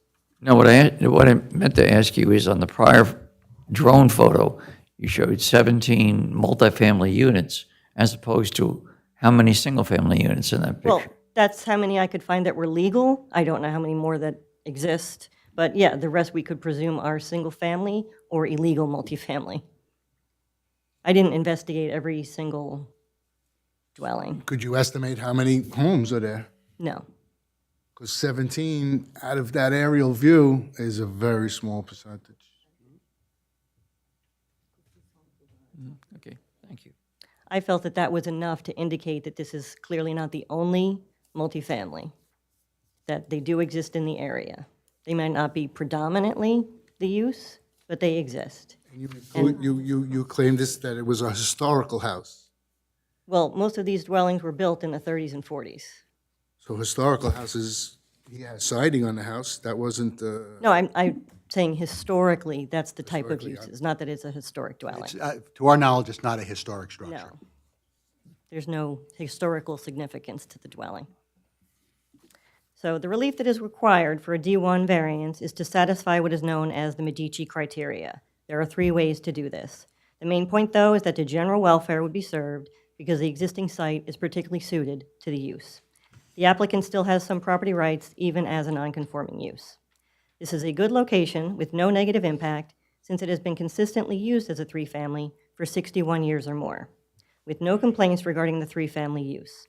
The applicant has made multiple interior and exterior improvements, including new siding, fencing, windows, and an eco-friendly tankless water heater, thereby improving the exterior aesthetics and the interior livability of the dwelling. The 2020 master plan and earlier master plan re-exams discuss the older housing stock, the fact that Lawrence Harbor is built out and must rely on redevelopment to increase population and employment, and the 2 most recent redevelopment plans have serious concerns regarding substandard and dilapidated housing. Whereas this applicant has addressed those concerns by making various improvements, and the dwelling will be code compliant. The 2020 master plan re-exam states that the majority of Old Bridge housing stock is single-family dwellings, 71.2%, and only 8.2% is 3 or 4 units. This indicates a lack of diversity in housing options. This dwelling can provide these things and also provide additional benefits considering the housing shortage. It also supports the principles of smart growth by providing residential units within a walkable community with available goods, services, public transportation, and amenities such as recreation and beach access, and is therefore aligned with the state development and redevelopment plan, since this property is located within the Planning Area 1. The master plan recommends redevelopment and mixed-use zoning and overlay zoning in order to improve economic impacts to this area. It also discusses jobs to population ratio and that looking for ways to increase the overall population is needed prior to Old Bridge being fully built out. Also, one of the stated goals of the 2011 master plan land use element is, quote, to provide a diverse supply of desirable housing stock that meets the needs of households of various age groups, income levels, sizes, and compositions. The 2020 master plan also reiterates and reaffirms goals from the 2007 master plan, including incorporating Middlesex County's Arthur Kill Raritan Planning Area Report, in which Lawrence Harbor is discussed in detail and includes establishing an overlay zone in accordance with the county plan and also updating the zoning map and incorporate development plans from the county's special areas. I have a couple of quotes from the county report so the board can understand its recommendations and the reasons why it was included in Old Bridge Master Plan. The county report describes the area as, quote, like most of Middlesex County, the Group 1 region is experiencing rapid growth not only in the construction of housing, but in the price of housing. The result is that construction of upper-class housing is booming, but the availability of housing for the middle and lower classes is substantially less. These needs must be addressed if Group 1 region is to have adequate housing supply for all of its inhabitants, end quote. It also is vital that all types of jobs are filled and businesses have necessary staffing. Another quote, what will allow the area to absorb a significant proportion of expected future growth in population and employment. Changes to zoning and allowed development types can greatly alter the carrying capacity of the land, increasing in the efficiency of land use, for example, increased use of mass transit, smaller residential lot sizes, multi-unit housing, and expanding height limitations on residential and commercial structures also allow greater development in a given area. Another stratagem is that rather than using traditional zones devoted exclusively to one type of development, mixed use allows increases in development. Other zoning changes can increase employment and population changing the amount of type of home occupations allowed in residential zones, or rezoning residential land to denser residential zones. All of this indicates a need to increase residential density in order to achieve a beneficial jobs to housing ratio and a more robust economy. Therefore, eliminating residential units, no matter how small, would be contrary to these recommendations, which the township participated in and incorporated into their master plan recommendations. There are also two recent redevelopment rehabilitation plans. The 200 Lawrence Parkway, which would allow 1,800 square foot lots and 16 dwelling units. So clearly an increase in density since the R5 zone only permits 7 dwelling units, which is located, the redevelopment area, 0.6 miles from 111 Bayview. There was also an investigation of an area in need of redevelopment draft, which studied a 50-parcel area adjacent to this property, located at Route 35 and Lawrence Parkway, with the goal of spurring economic growth and taking advantage of mass transit. A tenet of economic growth is an increase in population. It also stated, quote, "This designation also permits municipalities to grant 5-year tax abatements and exemptions that may encourage private property owners to rehabilitate and reinvest in their properties, which this applicant has already done." The township planner mentioned a D5 and a D4 variance. I can address that if you feel that's necessary. For the D4, the floor area ratio, the proofs are much less. We need to show that the problems associated with additional floor area ratio can be accommodated on the property. What is allowed is 0.40, whereas 0.56 is existing, but the planner's memo also stated 0.69, whereas I actually got 0.64. But either way, this building has existed and was constructed in 1930, so it does predate the ordinance. The tax assessor calculates the size as 1,622 square feet, and this has never changed. The bulks, again, they're all existing. The house was constructed in 1930. It's an undersized lot. No changes have been made, and the undersized lot is considered a hardship. With regard to the D5 density variance, as I've shown, there are multiple structures within Lawrence Harbor that are 2 and 3 family, so this dwelling is not out of character with the neighborhood, and the existing density has not had a negative impact on the area since the 1960s, possibly longer, and should be allowed to continue. This use application also advances several purposes of the MLUL. Goal A, to encourage municipal action to guide the appropriate use or development of all lands in the state in a manner which will promote the public health, safety, morals, and general welfare. The units provide housing, which will help meet the needs of Old Bridge residents.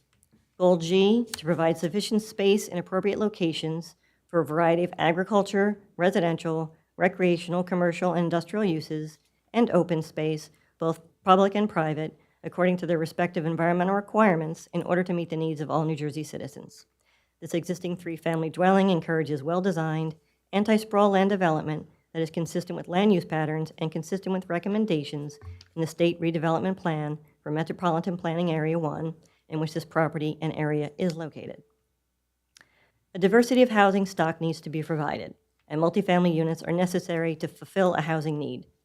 In Old Bridge, the majority of residential is owned, 69.4%, and only 30.6% is rented. And as previously stated, the majority of housing stock is single-family dwellings. There will be no negative impacts from this existing use, and the benefits outweigh any detriments. There is also walkability and access to amenities, services, and public transportation. This is an existing use similar to other uses in the area.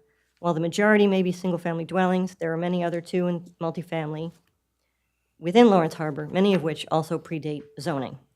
This is how the area naturally developed prior to zoning regulations. The D1, D4, and D5 variances are not inconsistent with the intent and purposes of the master plan and zone plan, and carries out a general purpose of zoning due to the promotion of the general welfare, as the use is particularly suited for the proposed location and does not result in any detriment to the public good. It is my professional opinion that the MLUL would be advanced by the proposed deviation from the zoning ordinance requirements, and the benefits substantially outweigh any detriment. The proposed use promotes the purposes of the MLUL, occurs on a site that is particularly suited for the use, accrues no significant detriment to the public good and does not substantially impair the intent and purpose of the zone plan and zoning ordinance. That is all. Thank you. I have nothing further, Mr. Chairman. Ms. Want? Colleen, do you agree that the D5 is assumed by the D1? Yes. So there is no need to actually go into detail with the proofs, correct? Correct. I kept my testimony short. Sure. The D4, there are other homes because of, you don't even need to analyze them because the lot sizes are, they're such undersized lot that any two-story, 2.5-story home would definitely exceed the floor area ratio. Therefore, there will be numerous other homes in the neighborhood that would also trigger a D4 Correct. That's variance. the other reason I didn't go into a deep analysis. Right. So which means that the D4 and the D5 are not as significant as the D1. Correct. With the D1 and the site suitability, would you agree that because this has been an existing 3-family home, the site is particularly suitable and there are no negative impacts? It's not like you're putting a new home. Right. The fact that it has historically existed there for so long makes it particularly suited. Because there have been no issues that have occurred due to its Do you see any negative impacts to the neighborhood? I truly do not. I think one of the conditions I've already stated, should the board act favorably. We also talked about the parking. I don't have any other questions.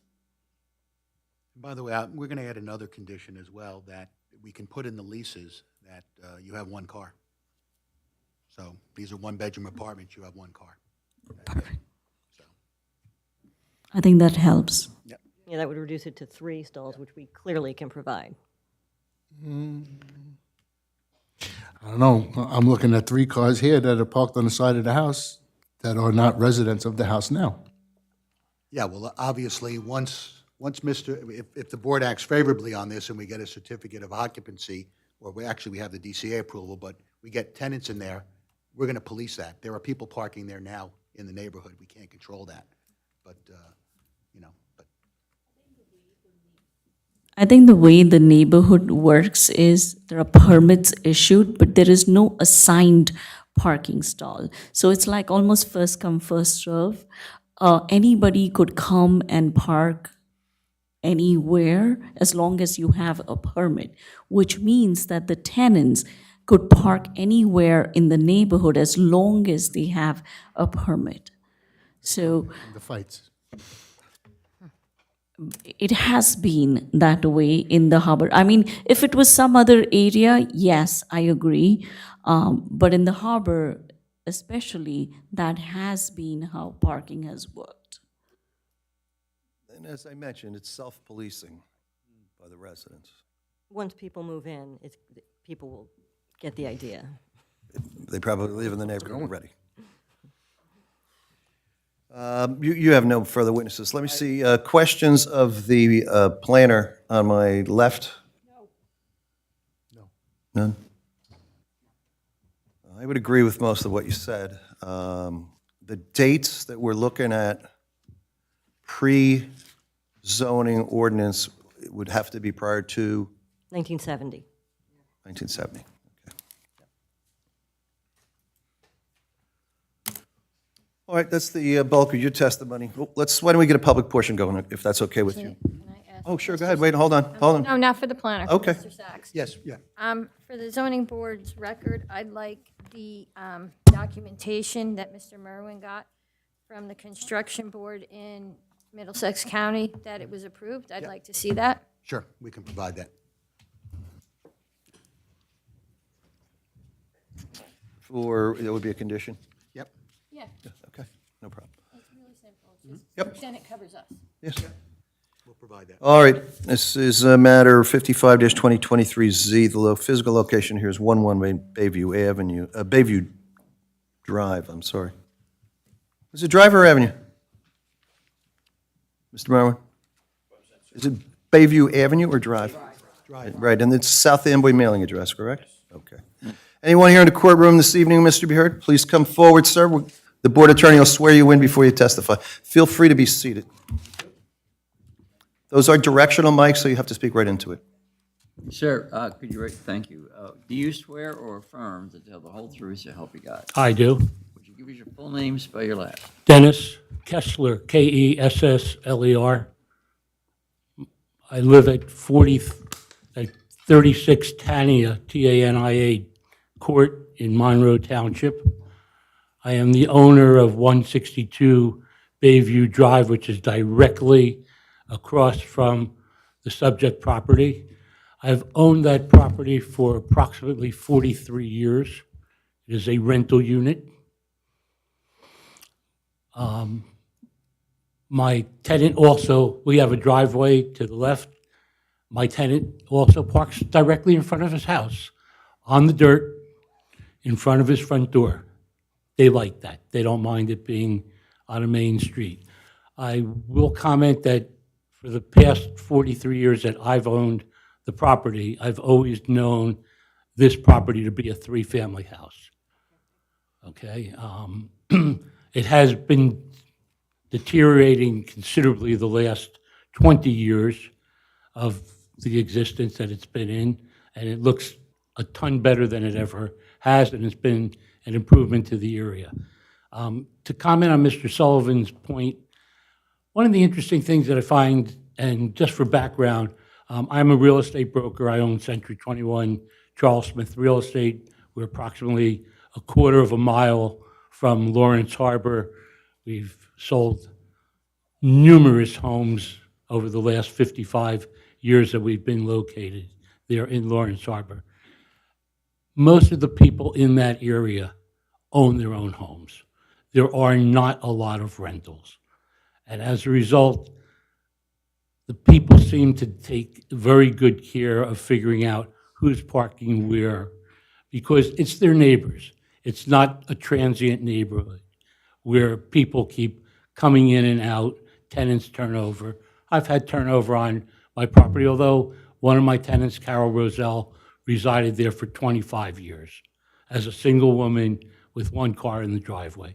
So I certainly don't see anything that would be detrimental to the neighborhood. It's just a positive, everybody and anybody that's renovating houses. And that's all that's happening in Lawrence Harbor. Anything that's original is being bought up and totally renovated. Gut jobs down to the studs, as many as you can find, and they're not easy to find because we look for them. So it's just an area that's getting better and better. And the more things that go on to improve it, such as this, I think just overall it makes it better. Bayview Drive is a tight street. But as you watch traffic coming from both directions, you'll usually find somebody's coming towards you, there's a spot you move over, somebody passes you, they wave. Vice versa, people know how to navigate the roads. It's really not a problem. So I would say that I think this is something positive. Thank you very much. Thank you, Mr. Kessler. Before you leave. Sure. I do recognize you. Yes, I've appeared and I know before you- here as an you have- applicant and- As an applicant. And also as, You said something interesting, and I'd like you to reaffirm it if it in fact is true. Okay. At least to the best of your knowledge.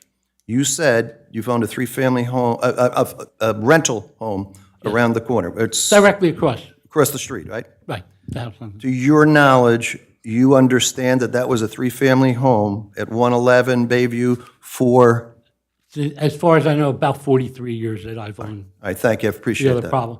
And we do own one other multifamily, the property at 60 Wilson, a two-family, a couple blocks away, is something that I own also. But that's the best of your knowledge? Yes, to the best of my knowledge. It's always had the 3 meters on the side of the house.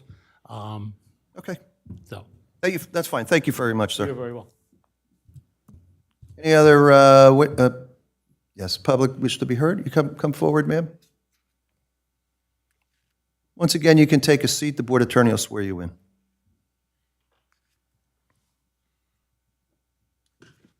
I think I did swear you in, but let's try it again to be sure. Do you swear or affirm to tell the whole truth, so help you God? I do. Give us your full name, spell your last, please. Diane French, French. Mrs. French, what is it you're here to tell us tonight, or question? I've lived next door at 109 Bayview Drive since 1978, and I was friends with the previous owner of 111 Bayview Drive. And as long as I've been there, it was a three-family. And you said you've been there since 1978, That's correct. and it's always been a three-family, to your knowledge? To my knowledge. Well, I was friends with the owner, and, you know, I know she did have tenants there all the time. All right. And the parking was never an issue. You know, everybody coexisted very well. Thank you. Anything else you want to tell the board? I think that's it, unless you have any questions. I do not. Any board member have questions? Thank you very much. Anyone else wish to be heard on this matter? I see no further hands. I'm going to close the public portion. We come to have to decide what we're going to call this, Mr. Sachs. Yes, so, Mr. Chairman, you know, my first request would be that the board consider the certificate of nonconformity under Section 68. I believe we've provided the requisite proofs for that.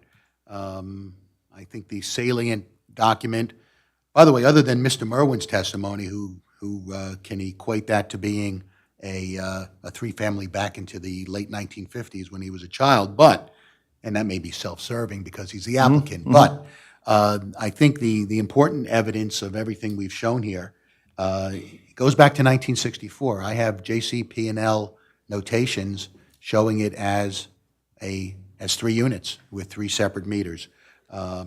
So I think we do predate the 1970 ordinance. I think if you take all of the testimony as a whole, even the testimony from the witnesses, from Mr. Kessler, who stated that he bought that property back in the 80s, you know, it was a three-family, and Ms. French, back in the 70s, it was a three-family.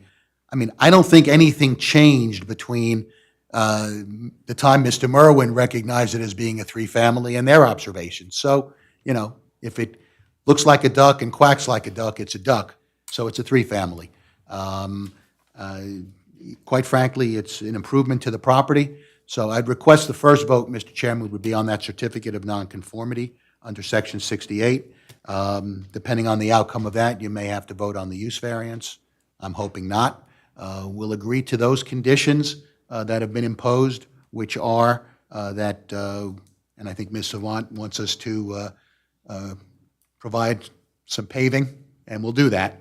And I think Ms. Chevalier's request to put that parking space on Bayview is an excellent request, and we'll do that as well. So this way, we're providing probably more off-street parking than anyone else would have in that neighborhood, but we're willing to do that, and certainly we'll provide the information from the Construction Board of Appeals. You know, these are always difficult cases because you got to provide proofs, but I think we have provided that. We've spent a good deal of time researching it. We hope that we've convinced you as to that, and request that you act favorably on the certificate of nonconformity. If that is successful, I don't think you don't need to address the use, and I don't think you need to address the bulks either. So, Mr. Sachs, can you just help me out on the parking? There's going to be presumably one parking space, I guess, to the right of the steps? yes. And that'll be paved, is that what you said? Yeah, well, I think we have to, yeah. Okay, and you're going to pave the McKinley side? Correct. All right. Thank you.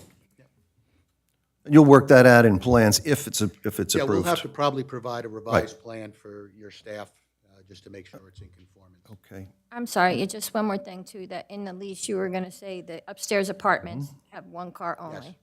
Yes. Great. All right. Go ahead. Now would be the time. If anybody has issues, let's talk about them now. I think of things slowly. I just want to know, with all of your research. I'm sorry.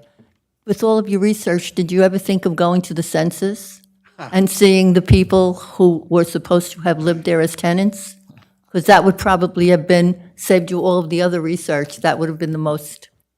You know what? I will tell you that, and I've done this because I've done it within my own family. Back in the 1920s and 30s, they were really accurate, and they'll give names, occupations, ages.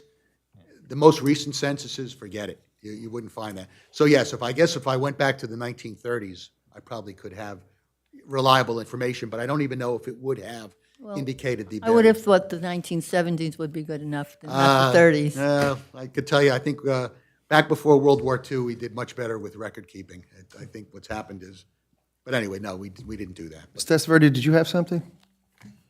I didn't, oh, okay, I thought you were raising your hand. Can I ask? Go ahead, yeah, sure, Mr. Rizzo, go ahead. Mr. Merwin wants to legitimize this now. That's why we're sitting here tonight. Why did he pick now? Like, what happened? Why is it now? Well, he only purchased the property a few years ago, Mr. Izzo. So he bought it from the Charlews, who were the owners for many, many years.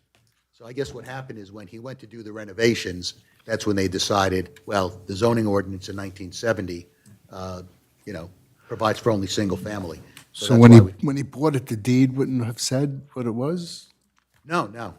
Obviously, that's why we had to do the research to support the certificate of nonconformity. Thank you. Anybody else on my list? No? All right, I will say that I think that the exhibits 1 through 8 that you presented, they speak for themselves for whatever value that may be. I know there was a discrepancy Mr. Rizzo brought up earlier on this, but if you go down under structure, Mr. Rizzo, you'll see ground floor, upper floor, half stories, and then with the area attached. So I think what that was up there, where it has 1, and you see a 2.0, probably handwritten, whoever the inspector was when they did that update. I mean, I'm satisfied from testimony. I know Mr. Kessler, and I would doubt that he would put on the record something and lie about that. He has too big of a reputation. I would take Mr. Merwin's word, except he has more skin in the game. And I was impressed by Mrs., I believe, French, who also stated that her knowledge goes back to 1978. And that's pretty impressive to me. So I have to believe that, yeah, it was a 3-family. I don't know if it was ever built that way originally, but maybe generations in the family started moving in and put up walls and provided a habitat for grandma, mom, and maybe later the kids. So I'm fairly satisfied that I think that this was what it was being portrayed as. However, I don't have the legal knowledge to know whether we can do a certificate of nonconformity. Now I'm going to turn it over to Mr. Dasty. Well, you certainly can if you wish to. The zoning ordinances were not only adopted or created until 1970. The testimony is that this building was built 40 years before that, and the uncontroverted testimony from the neighbors who either live there or own the house right next to it says it's been, well, I don't even know how many years now, at least 43 years as a 3-family. So I think that you do have sufficient proofs to legitimate a pre-existing nonconformity. Having said I haven't that- heard anything in contrary. Is that a plurality or is that a majority vote? Majority vote. Okay. Board members have problem with the vote if we take that? So we wouldn't have to vote on the D if we give the certificate of nonconformity. So it's still a vote. It still has to be 5 positive votes. No, 4. That it's a plurality. No, Majority. majority. Well, it's 4 votes. It's not a supermajority. It's not a super, okay. It's All 4 right, votes. okay, then it's 4. So It's not a just- D variance. It's not a D is my point, yeah, okay. So everybody understands that? Anybody have a problem with it? All right, so would we just introduce it as such? A vote for a certificate of nonconformity under section 68 at block 52, lot 111, physical location of 111 Bayway Drive. Anyone in support of moving this for approval? Testaverde. Is there a second? I'll second. Roll call as to certificate of nonconformity. Mrs. Andrews? Yes. Ms. Chevalier? Yes. Mr. Izzo? Yes. Mr. Stoner? Yes. Ms. Testaverde? Yes. Ms. Gomez? Yes. Chairman Sullivan? Yes. Do we have to address the bulks because they're nonconformities, right? No. The pre-existing nonconformity. Okay. All right, thank you for your lengthy presentation this evening. Thank you, Mr. And- Chairman, members of the board. I apologize for the time we had to spend. That's okay, and Thank you very much. And we thank your professionals as well. Thank Very you. nice job, man. Board members, that, Still going to provide that. Mr. Sachs, just before we go off the record, Just, you're going to have, when are you going to, The condition of the approval is the construction. right, do you know, before the resolution you'll have that? Yeah, we Okay, can cool. get that to you. Not a Thank you. problem. Yep. all right, once again, thank you, Mr. Sachs. General public comments, I don't see anybody left in here in the public. Is there anything from the township that you would like to tell us, Ms. Sawant? No.